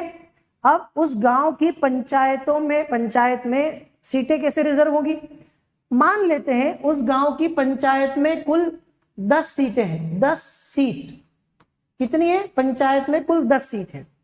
अब जनसंख्या में रेशो देखो, 1000 लोगों पे अनुसूचित जाति के 200 लोग, मतलब 20% जनसंख्या एससी की, 10% जनसंख्या एसटी की, और 70% जनसंख्या ओबीसी और जनरल की, ठीक है। हमने काल्पनिक गांव की बात की है, ऐसा कोई जरूरी नहीं है। अब आप खुद से थोड़ा सा कैलकुलेशन तो इतना आता ही होगा, सीसेट का पेपर देने वाले हो। अब कैलकुलेट करके देखो, टोटल सीट है 10, कितनी सीट अनुसूचित जाति की रिजर्व होगी? 20% होगी ना, 20% जनसंख्या है, 2 सीट, 2 सीट अनुसूचित जाति की होगी, 1 सीट अनुसूचित जनजाति की आरक्षित हो गई, और 7 सीट हो गई अदर, अनारक्षित, ठीक। हर राज्य में पंचायतों के चुनाव के लिए आरक्षण का फॉर्मूला यही है। आपके गांव में अगर 20% अनुसूचित जाति के लोग रहते हैं तो 20% सीट रिजर्व हो जाएगी, 50% रहते हैं तो 50% सीट रिजर्व हो जाएगी। कोई फिक्स नहीं है। जैसे मान लो किसी गांव में 1000 लोग रहते हैं और 1000 लोगों में से 800 लोग अनुसूचित जाति के हैं, 80%, तो आपको पता है उस गांव में 80% सीट अनुसूचित जाति की आरक्षित हो जाएगी। ये आया समझ में? किसको नहीं आया? कुछ भी नहीं है, छोटा सा कैलकुलेशन। मैथ्स अगर आपने पढ़ रखा हो तो आपको पता होगा, अनुपात पढ़ते हैं हम लोग, है ना, प्रतिशत, अनुपात, ये सारी चीजें।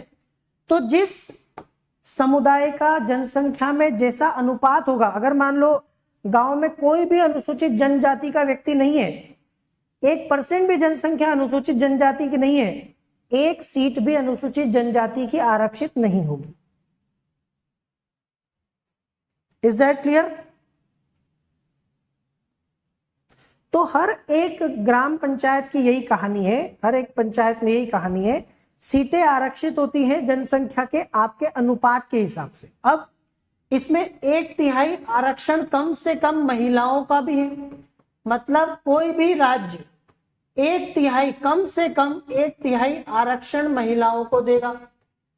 वैसे तो आप ज्यादा भी दे सकते हैं, जैसे मध्य प्रदेश ने आधा दे रखा, 1/2 दे रखा है, पर हर एक राज्य में कम से कम 1/3 सीटें महिलाओं के लिए आरक्षित करनी पड़ेगी। ये भी ऐसे ही चलता है। कैसे चलता है? ये अलग से नहीं है। जैसे मैं आपको बताता हूं, कुल मिला के 90 सीट है उस किसी जगह, 90 सीट, 90 में से 30 सीटें अनुसूचित जाति की है, 30 सीटें अनुसूचित जनजाति की आरक्षित हो गई, और 30 सीटें जो है वो अदर, सामान्य या जो भी है। अब इस 30 में से 10 सीटें कम से कम अनुसूचित जाति की महिलाओं की आरक्षित, इन 10 सीटों पे कम से कम अनुसूचित जनजाति की महिलाएं, और इन 30 सीटों में से कम 10 सीटों पर जो है अदर। समझ गए?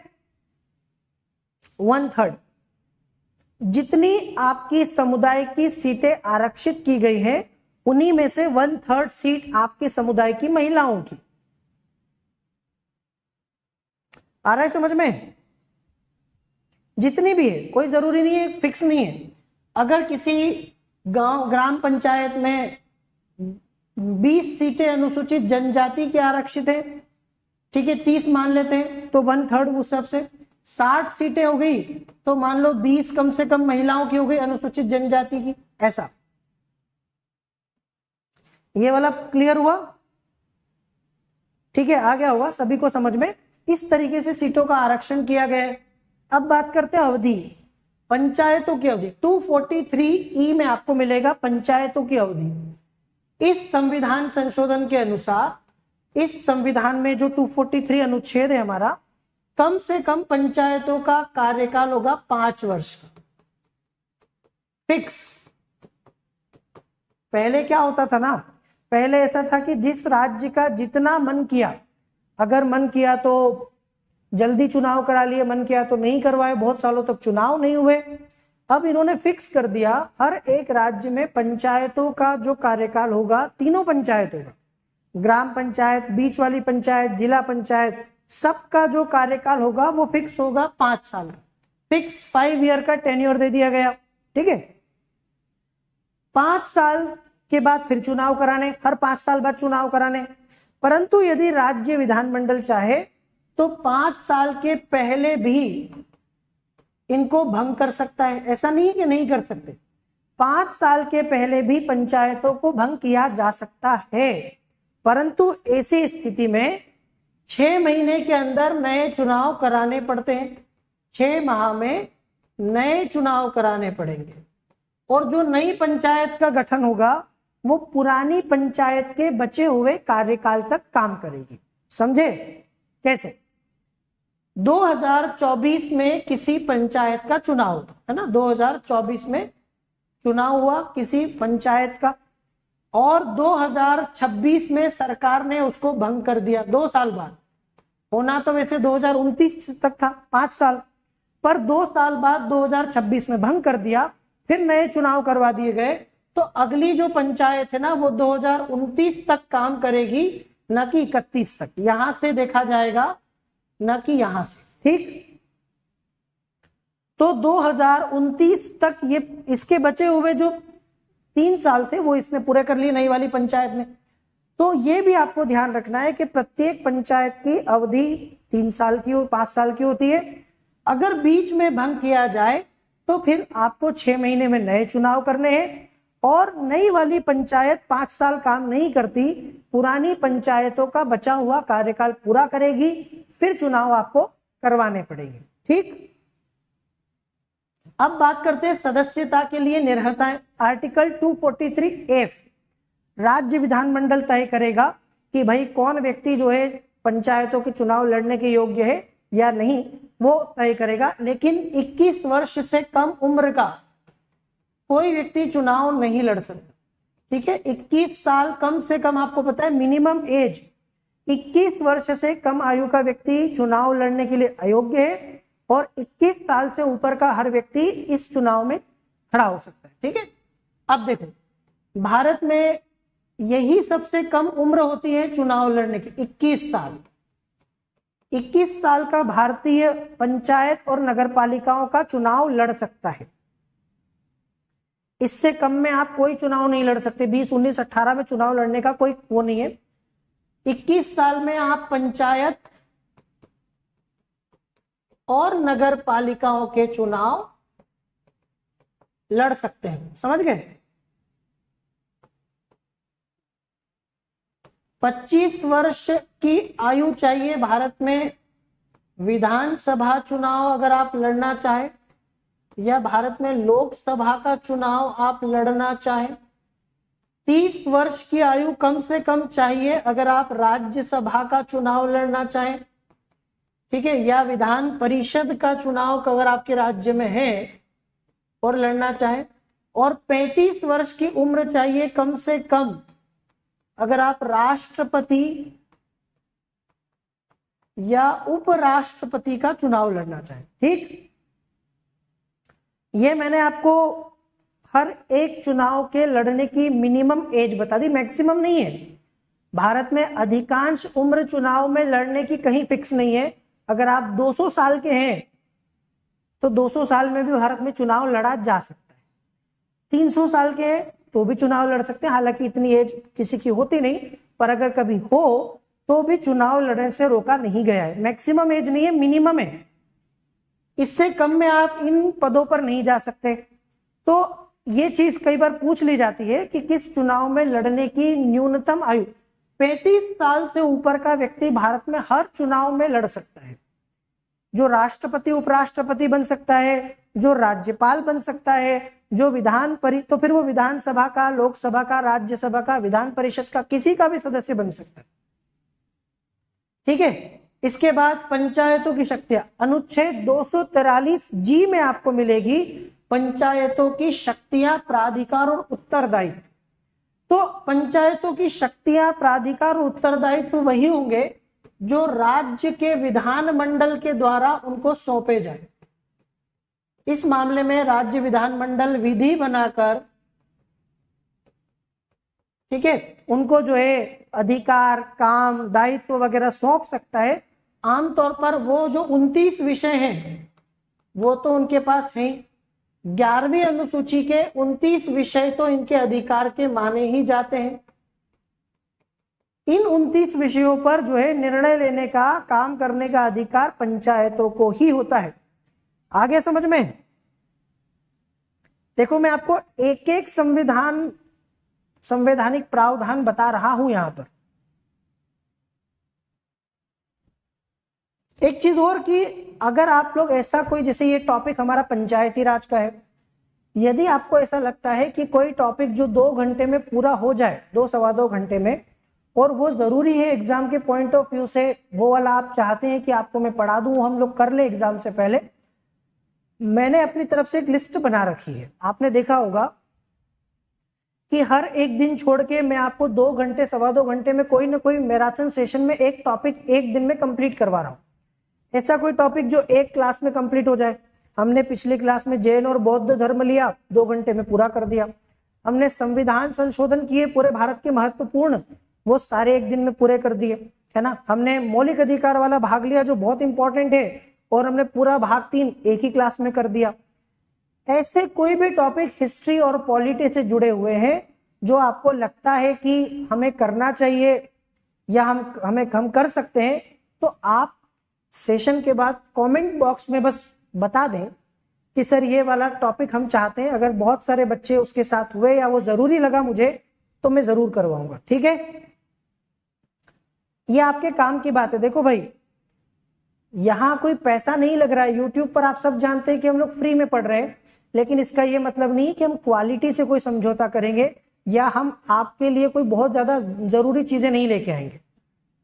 इस बीच मैं आपको बता दूं कि इंडिया ईयर बुक के लिए कई सारे बच्चों ने डिमांड की थी कि सर इंडिया ईयर बुक करवा दीजिए, तो हम लोग इंडिया ईयर बुक भी एग्जाम के पहले कर लेंगे। मैंने इंडिया ईयर बुक के लिए भी व्यवस्था कर ली है, और बहुत जल्दी 1-2 दिन के अंदर अंदर इंडिया ईयर बुक की सीरीज भी मैं शुरू कर दूंगा, ताकि कुछ मैराथन सेशन में इंडिया ईयर बुक के कुछ टॉपिक्स हम लोग जरूर कवर कर ले जो आपके लिए इंपॉर्टेंट हो सकते हैं। समझ गए आप लोग मेरी बात? ऐसा लग रहा है कमेंट बॉक्स में कि शायद आप सुन ही नहीं रहे। पार्लियामेंट है लिस्ट में, बिल्कुल सही। पीहू पटेल, रजनी भाटी ने पार्लियामेंट लिखा है। ये जानकर आपको खुशी होगी कि parliament already is in list. और कोई आर्ट एंड कल्चर भी चल रहा है, वो भी आपको पता है। और कोई ऐसा टॉपिक जो आपको लगता है 2 सवा 2 घंटे में मैराथन में किया जा सकता है, तो आप मुझे सजेस्ट कर सकते हैं कमेंट बॉक्स में। पार्लियामेंट तो हो जाएगा, ठीक है। प्रियम्बल तो कोई 1-2 घंटे का नहीं है। हम कोई बड़ा टॉपिक जो आपको लगता है कि 2 घंटे में होना चाहिए कम से कम, जिसमें टाइम लगता है, वो जैसे राष्ट्रपति हो गया, आपातकालीन प्रावधान हो गए संविधान के, संवैधानिक आयोग हमने किए थे कुछ दिन पहले भारत के संविधान के, तो ये टॉपिक है जिसके लिए समय चाहिए, और वो हम 2 घंटे में कर भी लेंगे। चलो, तो अब हम बात करते हैं। अब वो आप कमेंट बॉक्स में बता देना, जो भी आपके सुझाव हैं वो इस सेशन के बाद कमेंट बॉक्स में आप मुझे कर सकते हैं, बता सकते हैं। अगला देखो, पंचायतों द्वारा 243H में दिया गया है पंचायतों द्वारा कर अधिरोपित करने की शक्तियां। राज्य विधानमंडल पंचायतों को, ठीक है, कुछ शुल्क या टैक्स कर वगैरह उगाने के अधिकार दे सकता है, देता भी है, आपको पता है ना, जैसे मार्ग कर, पथ कर जिसको कहते हैं ना, इस तरह के कुछ और भी टैक्सेस वगैरह है, उन पर स्थानीय स्तर पर कर लेने का, टैक्स लेने का अधिकार पंचायतों को होता है और राज्य इन्हें अपने हिसाब से भी दे सकता है। इसके अलावा जो 29 विषय 11वीं अनुसूची में, उनमें से जिन पर कर लगाने का अधिकार वो भी पंचायतों का होता है, ये भी हमको पता है। इसके साथ राज्य विधानमंडल इनकी जो है निधि भी बनाता है, फंड, जैसे होता है ना हमारा संचित निधि, वैसे ही इनका भी एक फंड होता है, राज्य विधानमंडल के द्वारा बनाया जाता है, तो इनका अपना फंड होता है, संचित निधि होती है जिसमें इनका पैसा जाता है। अगला 243I, वित्तीय स्थिति के पुनर्विलोकन के लिए वित्त आयोग। क्या आपने भारत के संविधान का अनुच्छेद 280 पढ़ा है? यदि आपने भारत के संविधान का अनुच्छेद 280 पढ़ा हो तो आपको पता होगा कि इसमें एक वित्त आयोग की बात की गई है ना, जिसको हमारे यहाँ फाइनेंस कमीशन कहते हैं। भारत के राष्ट्रपति एक वित्त आयोग का गठन करते हैं जिसमें एक अध्यक्ष होता है, 4 सदस्य होते हैं, वो आप सब जानते होंगे। ऐसा ही एक वित्त आयोग राज्य वित्त आयोग के नाम से भी जाना जाता है। राज्य वित्त आयोग का गठन करते हैं राज्यपाल। इस संविधान संशोधन के अनुसार राज्यपाल को अपने यहाँ एक राज्य वित्त आयोग का गठन करना पड़ता है और राज्य वित्त आयोग वही भी काम करता है जो केंद्रीय वित्त आयोग करता है। मतलब ये राज्य वित्त आयोग राज्य सरकार और पंचायती राज की जो संस्थाएं हैं, पंचायती राज संस्थाएं, इनके बीच में एक पुल का काम करता है ना। वित्त आयोग पंचायतों की वित्तीय स्थिति का आकलन करता है, कितना उनको राज्यों से अनुदान मिलना चाहिए, सहायता मिलनी चाहिए, इसकी सिफारिश करता है, किन सिद्धांतों पर मिलना चाहिए वो भी बताता है। तो इस प्रकार से राज्य सरकार द्वारा पंचायतों को दी जाने वाले अनुदान या सहायता की सिफारिश राज्य वित्त आयोग करता है, जो इस संविधान संशोधन के तहत राज्यपाल के द्वारा राज्य में गठित किया जाता है। ठीक, चलो इसके बाद पंचायतों के लेखाओं की संपरीक्षा। भाई आपने सीएजी का नाम सुना है? जरूर सुना होगा, 2 दिन पहले 4 दिन पहले मैंने पढ़ाया भी था आपको। सीएजी क्या करता है? सीएजी ऑडिट करता है। एक बात आप सबको पता है कि सीएजी भारत सरकार के, राज्य सरकार के जितने भी खर्चे होते हैं, जो भी पैसा उन्होंने खर्चा किया है, उस सब पैसे का ऑडिट करता है। आपको पता है ना ये बात? तो सीएजी जो है वो ऑडिट करता है। किसका ऑडिट करता है? तो आपको पता है केंद्र सरकार के खर्चे का, राज्य सरकार के खर्चे का। पर सीएजी पंचायत और नगर पालिकाओं के खर्चे का ऑडिट नहीं करता। ये बात तो आपको पता होगी, पंचायत और नगर पालिकाओं का ऑडिट वो नहीं करता, लेकिन पैसा तो वो भी हमारा ही है। अब इसका ये मतलब तो है ही नहीं कि पंचायत है और नगर पालिका है तो आपका, हमारा, हम सबका खून पसीने का जो पैसा है, जनता का जो पैसा उन्होंने लिया है, वो कुछ भी खर्च करे, कहीं भी करे। गांव के मुखिया जी ने, गांव के पास जो पैसा आया था फंड में, उस फंड से अपने लिए बड़ा आलीशान सी कोठी गांव में बनवा ली। क्या ऐसा हो सकता है? नहीं हो सकता ना। तो जब सीएजी इनका ऑडिट नहीं करेगा तो इनके खर्चे का ऑडिट कौन करेगा? कौन चेक करेगा कि ये पैसा जो है इन्होंने कहाँ खर्चा किया, सही किया कि नहीं किया? तो आर्टिकल 243J, अनुच्छेद 243J में ये प्रावधान है कि राज्य सरकार जो है पंचायतों के ऑडिट की व्यवस्था करेगी। कौन करेगा? राज्य सरकार। ये काम राज्य सरकार का है कि वो इनका ऑडिट करवाए और किस तरीके से इनको अकाउंट मेंटेन करना है, लेखाओं को रखना है और उन सब का पूरा हिसाब किताब चेक किया जाएगा। ये सब कुछ राज्य सरकार तय करती है। सीएजी इनका ऑडिट नहीं करता, लेकिन राज्य सरकार के द्वारा इनका ऑडिट करवाया जाता है। ठीक, मतलब पैसा तो तुम अपने हिसाब से खर्चा नहीं कर सकते। चलो आगे बढ़े। मतलब ऑडिट कराना पड़ेगा, संवैधानिक रूप से जरूरी है। ऐसे जनता के पैसे को आग नहीं लगा सकते आप।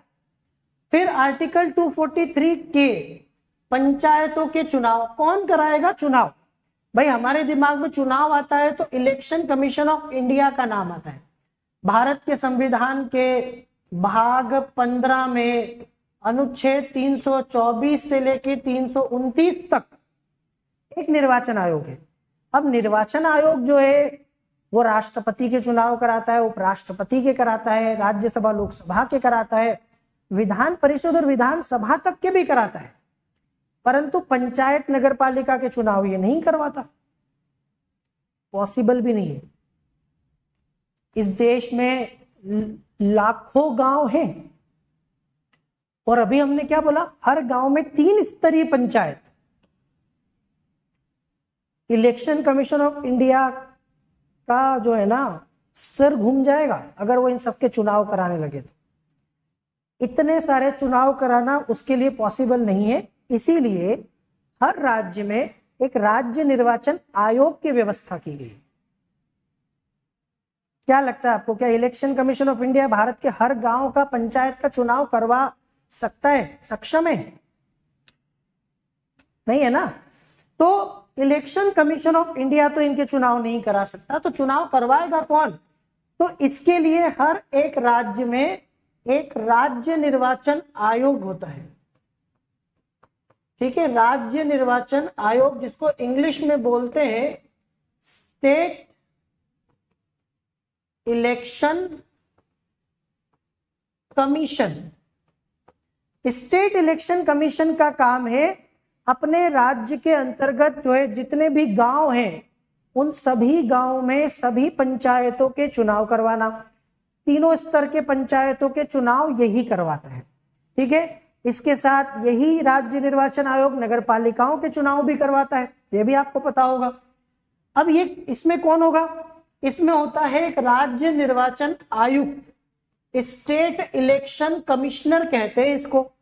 इस आयुक्त की नियुक्ति करते हैं राज्यपाल। कौन करता है ये भी समझ लो। राज्य निर्वाचन आयुक्त की नियुक्ति करते हैं, भारत में राज्यों के राज्यपाल, राष्ट्रपति इनकी नियुक्ति नहीं करते हैं। और राज्य के निर्वाचन आयुक्त को, चूंकि आपको पता है काम क्या है, चुनाव। चुनाव मतलब निष्पक्षता। क्या मतलब है? चुनाव मतलब निष्पक्ष होकर काम करना, चुनाव मतलब स्वतंत्र होकर काम करना। तो इसीलिए राज्य निर्वाचन आयुक्त को हटाना हो तो आप वैसे ही हटा सकते हैं जैसे सुप्रीम कोर्ट के जज को। समझो, कोई राज्य का इलेक्शन कमिश्नर या राज्य निर्वाचन आयुक्त या राज्य निर्वाचन आयोग उस राज्य की सरकार के कहने से काम नहीं कर रहा है। राज्य सरकार ने बोला कि सारी पंचायतों में हमारी पार्टी की जो है पंचायतें बननी चाहिए, हमारी पार्टी के लोग आने चाहिए। राज्य निर्वाचन आयुक्त ने मना कर दिया, मैं ऐसे नहीं कर सकता, ये तो गलत है। लोकतंत्र का क्या मतलब है? हम तो स्वतंत्र हैं, हम तो निष्पक्ष होकर चुनाव करवाएंगे। अच्छा जी, स्वतंत्र रहोगे, निष्पक्ष होकर चुनाव कराओगे, हटा दो इसको। राज्यपाल तो उनके कहने से काम करता है। राज्यपाल से कहा गया कि राज्य निर्वाचन आयुक्त को हटा दो, उन्होंने हटा दिया। तो ऐसे कैसे होगा स्वतंत्र चुनाव? फिर निष्पक्ष चुनाव का क्या मतलब है? निष्पक्ष चुनाव कैसे होंगे? इसीलिए व्यवस्था यह की गई है कि राज्य निर्वाचन आयुक्त की नियुक्ति तो राज्यपाल करता है लेकिन हटा नहीं सकता। राज्य निर्वाचन आयुक्त को कार्यकाल की जो है निश्चितता दी गई है, ठीक है, सुरक्षा दी गई है। और जैसे भारत में मुख्य निर्वाचन आयुक्त को हटाते हैं कि नहीं, मुख्य निर्वाचन आयुक्त को हटाने का तरीका पता है आपको? मुख्य निर्वाचन आयुक्त को हटाना हो तो संसद के दोनों सदनों से विशेष बहुमत से प्रस्ताव पारित करवाना पड़ता है ना, तब जाके राष्ट्रपति के साइन के बाद हटाया जा सकता है। सुप्रीम कोर्ट के जज को कैसे हटाया जा सकता है, हाई कोर्ट के जज को कैसे हटाया जा सकता है, और सीएजी को कैसे हटाया जा सकता है, आप सबको भली भांति पता है ना। तो कोई भी राज्य सरकार अपने राज्य निर्वाचन आयुक्त को ऐसे नहीं हटा सकती, मनमानी नहीं होगी यहाँ पर, ठीक है। तो इस तरीके से पंचायतों के निर्वाचन के लिए एक राज्य निर्वाचन आयोग होता है जिसमें राज्यपाल द्वारा नियुक्त राज्य निर्वाचन आयुक्त होता है, जिसका काम पंचायतों और नगर पालिकाओं के चुनाव करवाना होता है और वो निष्पक्ष और स्वतंत्र होकर काम करता है। आ गया सब समझ में? जल्दी जल्दी कमेंट करके बताते जाओ, समझ में आ रहा है? चलो इसके बाद आर्टिकल 243 में लिखा है संघ राज्य क्षेत्रों में लागू होना। एक क्वेश्चन ये होगा कि भाई ये भाग तो राज्यों के लिए बनाया गया है, ठीक है, भारत में जो राज्य वहां पे राज्य सरकार करेगी कानून बना के, क्या यूनियन टेरिटरीज में लागू होगा कि नहीं हो सकता है? तो इस संविधान संशोधन में ये प्रावधान भी है कि ये जो भाग 9 है ये संघ राज्य क्षेत्र पर यूनियन टेरिटरीज में भी लागू होगा। मतलब राष्ट्रपति चाहे तो थोड़ा बहुत परिवर्तन उसमें करवाएं, लेकिन ये वाला भाग यूनियन टेरिटरी संघ राज्य क्षेत्र में भी लागू होगा। ये लिखा है 243 में। 243 में क्या लिखा है? 243 में लिखा है इस भाग का कतिपय क्षेत्रों पर लागू न होना। कुछ भारत में ऐसे राज्य हैं, जैसे नागालैंड को ले लो, मेघालय को ले लो, समझ में आया? ऐसे कुछ राज्य हैं जो भारत में जनजातीय राज्य माने जाते हैं, या भारत की संविधान की 5वीं अनुसूची में कभी गए हो तो 5वीं अनुसूची में 10 राज्य आते हैं। तो ऐसे राज्य जो संविधान की 5वीं अनुसूची में है, ऐसे राज्य जो अनुसूचित राज्य हैं या जनजातीय इलाकों में आते हैं, जनजातीय राज्य माने जाते हैं, उन राज्यों में ये वाला भाग लागू नहीं होता। समझे आप मेरी बात?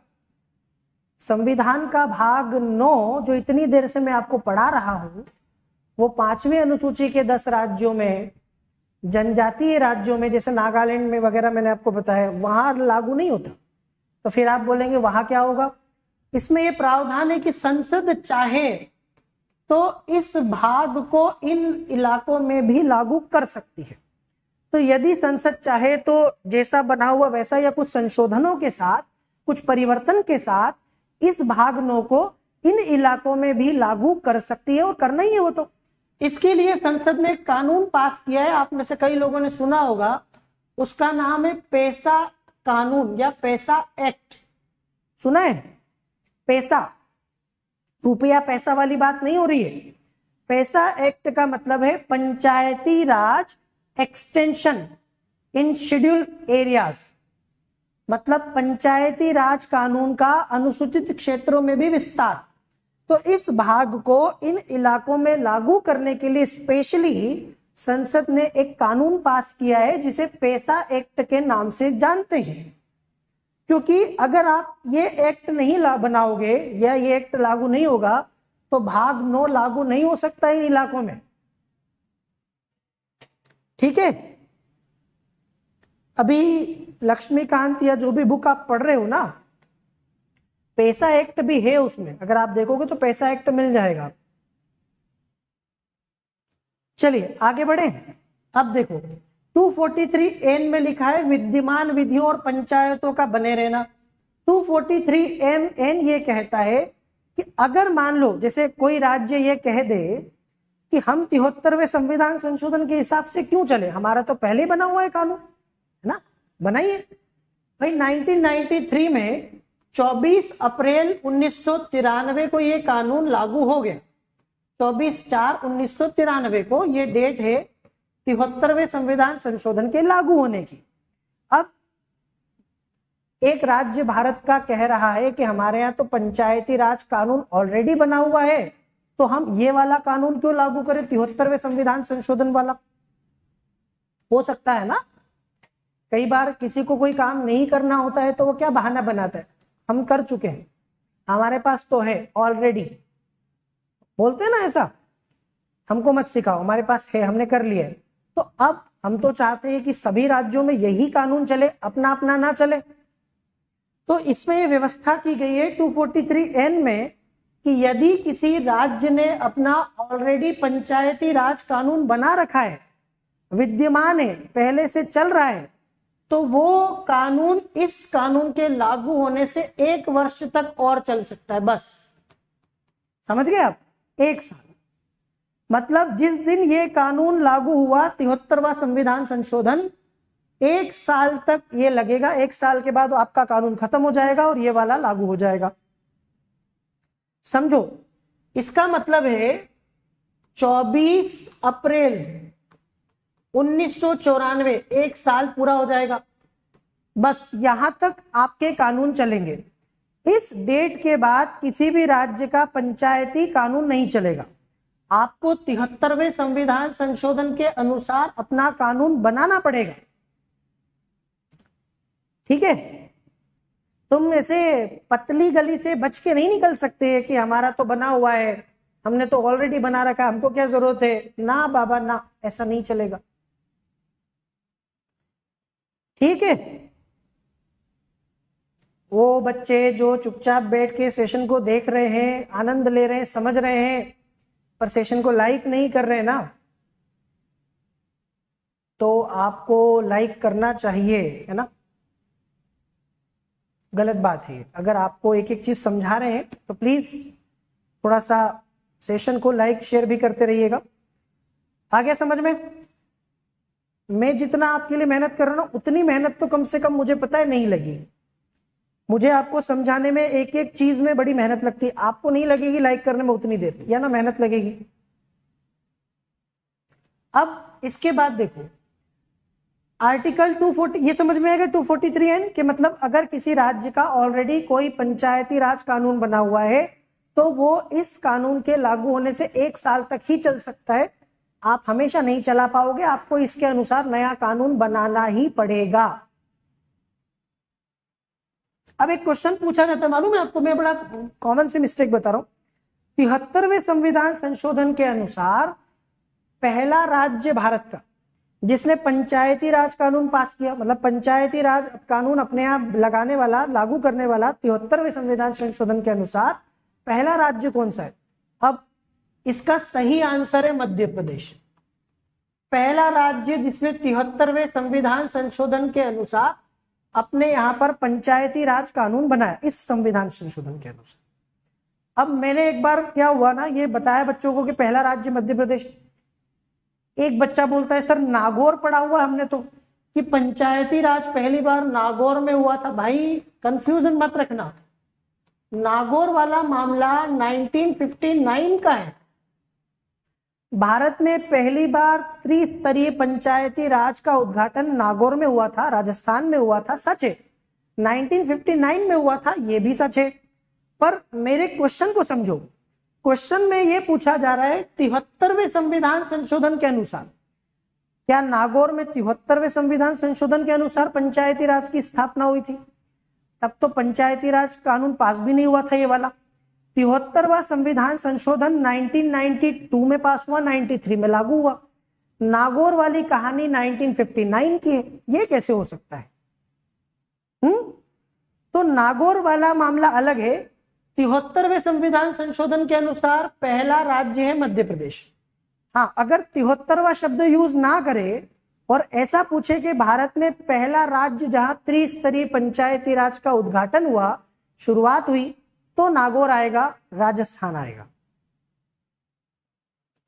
क्या कोई कंफ्यूजन है इसमें किसी को? इसमें कोई कंफ्यूजन मत रखिएगा, ठीक है। अब देखो 243O मैंने बताया, इसमें क्या आ गया? निर्वाचन संबंधी मामलों में न्यायालयों के हस्तक्षेप का वर्जन। ये संविधान संशोधन कहता है कि पंचायतों के चुनाव से संबंधित मामलों में न्यायपालिका दखल नहीं देगी, ठीक है। परिसीमन हो गया, स्थानों का आवंटन हो गया, क्षेत्रों का मामला हो गया, तो पंचायतों के चुनाव से संबंधित मामलों में न्यायपालिका दखल नहीं देगी, ठीक है। इनको रोका गया इस चीज से। तो ये 243O है। इस तरीके से हमारा ये पूरा भाग 9 जो है 243 से लेकर 243O तक मैंने आपको बताया था, सारा कंप्लीट हो। एक एक मैंने आपको संवैधानिक प्रावधान बताया कि 243 से लेकर 243O तक क्या क्या है। अब हम बात करते हैं ग्राम सभा की। थोड़ी देर पहले मैंने आपको ग्राम सभा समझाई थी, पर कुछ और चीजें जो पॉइंट ग्राम सभा के बारे में आपको जानना चाहिए वो मैं बता देता हूं। ग्राम सभा के बारे में कुछ पॉइंट्स तो क्लियर कर लो। पहला, ग्राम सभा प्रत्यक्ष लोकतंत्र की महत्वपूर्ण संस्था है। भाई साहब, भारत में लोकतंत्र प्रत्यक्ष नहीं है, इनडायरेक्ट है। कई सारे बच्चों को तो ये भी पता नहीं होता, उनसे पूछो ना कि भारत में कैसा लोकतंत्र है, प्रत्यक्ष। उनको प्रत्यक्ष चुनाव और प्रत्यक्ष लोकतंत्र में अंतर समझ में नहीं आता। उन्हें लगता है कि प्रत्यक्ष चुनाव, प्रत्यक्ष election, direct election is equals to प्रत्यक्ष लोकतंत्र। क्या ये दोनों एक ही है? बताओ जल्दी से, बुद्धिजीवी समझदार बच्चे मेरी क्लास में जो भी इस समय उपलब्ध हैं, जल्दी बताओ, क्या दोनों एक ही होते हैं? डायरेक्ट इलेक्शन, डायरेक्ट डेमोक्रेसी, दोनों एक ही है?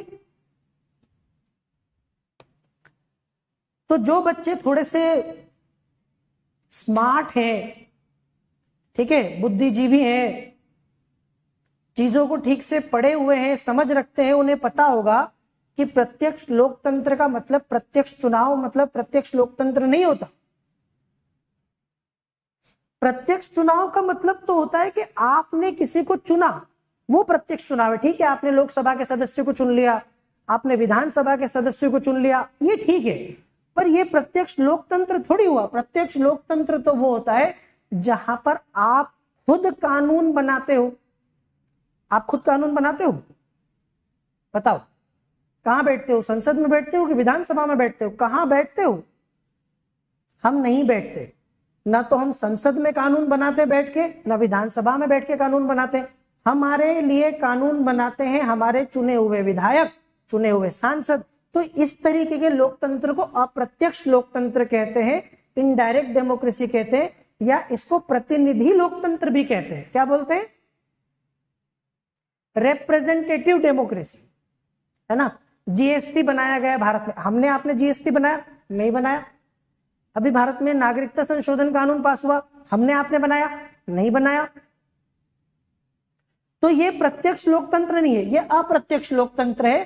प्रत्यक्ष लोकतंत्र जो मैंने आपको बताया, जहां जनता स्वयं भागीदारी करती है, किसमें? कानून बनाने में, निर्णय लेने में।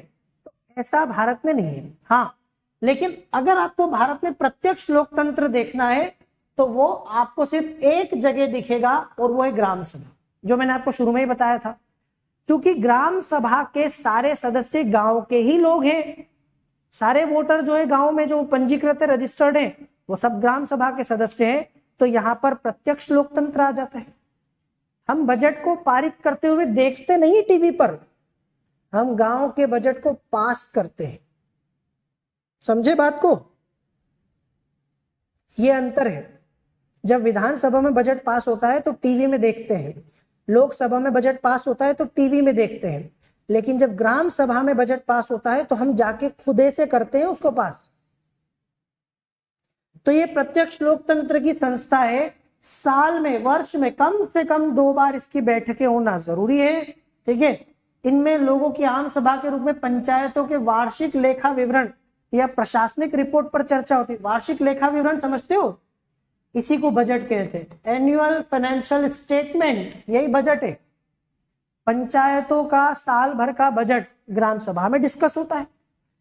अब समस्या ये है कि भारत में ना लोगों को कई बार तो पता ही नहीं कि उनके अधिकार क्या है।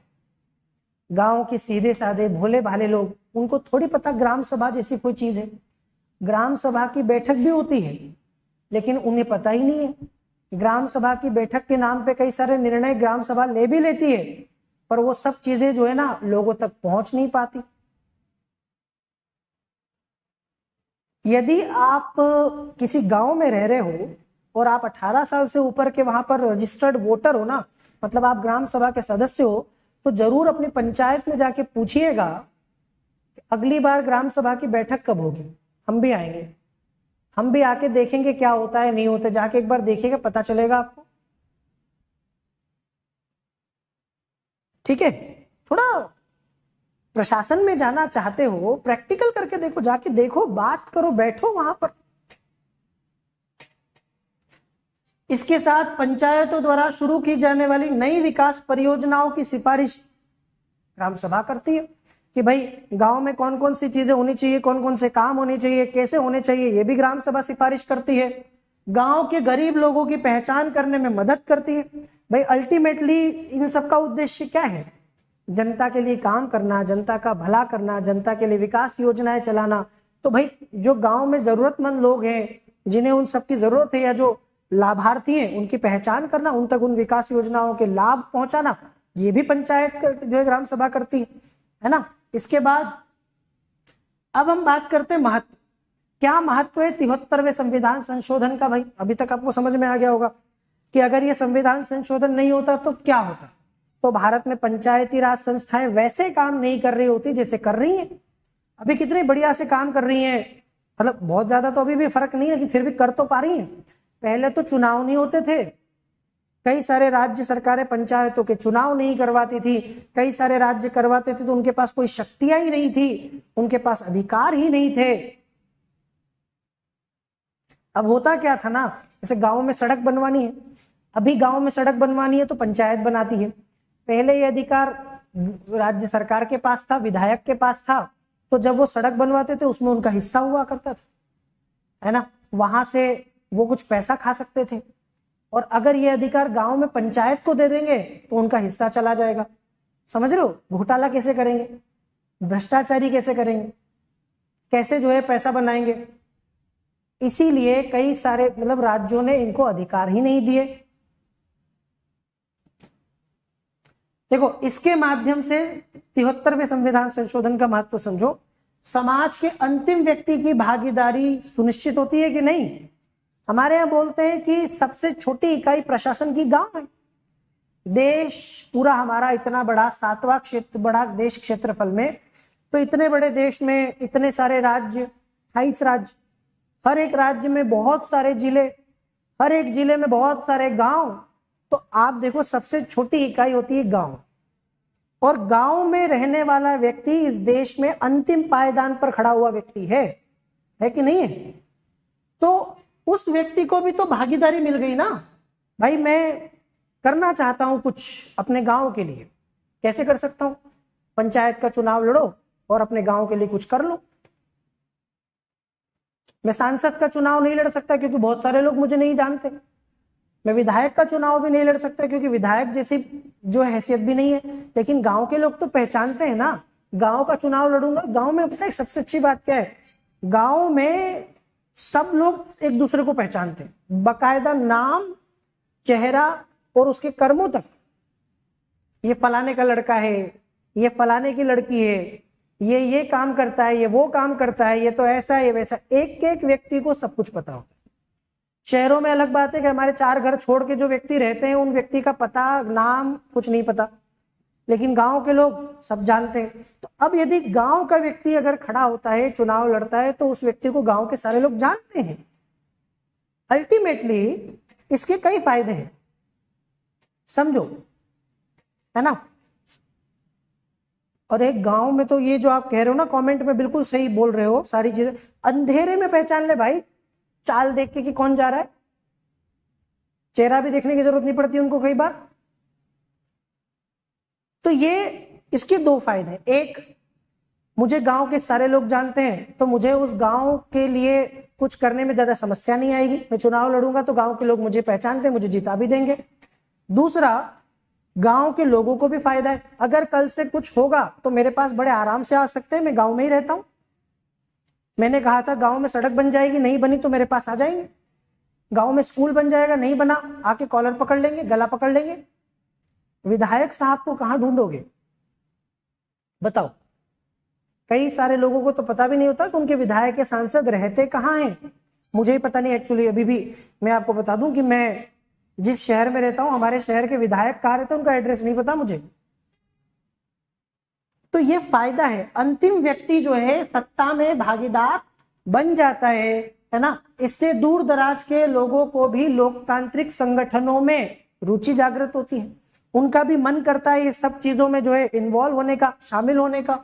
स्थानीय लोगों को उस स्थान विशेष की परिस्थिति, समस्या और चुनौतियों की बेहतर जानकारी होती है। सबसे जरूरी चीज यही है।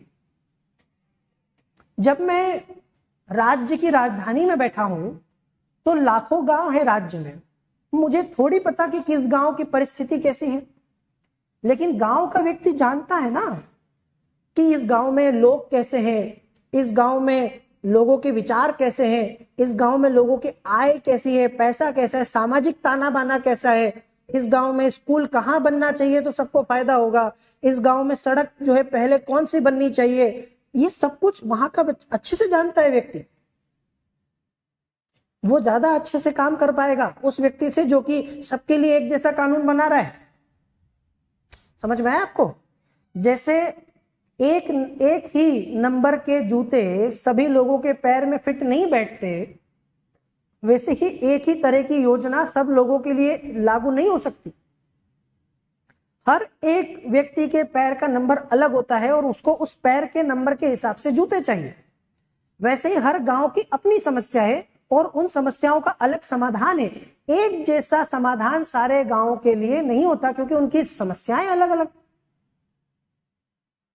किसी गांव में रोजगार समस्या हो सकती है तो किसी गांव में शिक्षा, किसी गांव में स्वास्थ्य, किसी गांव में अपराध, सामाजिक रूप से कोई समस्या हो सकती, कुछ भी हो सकता है।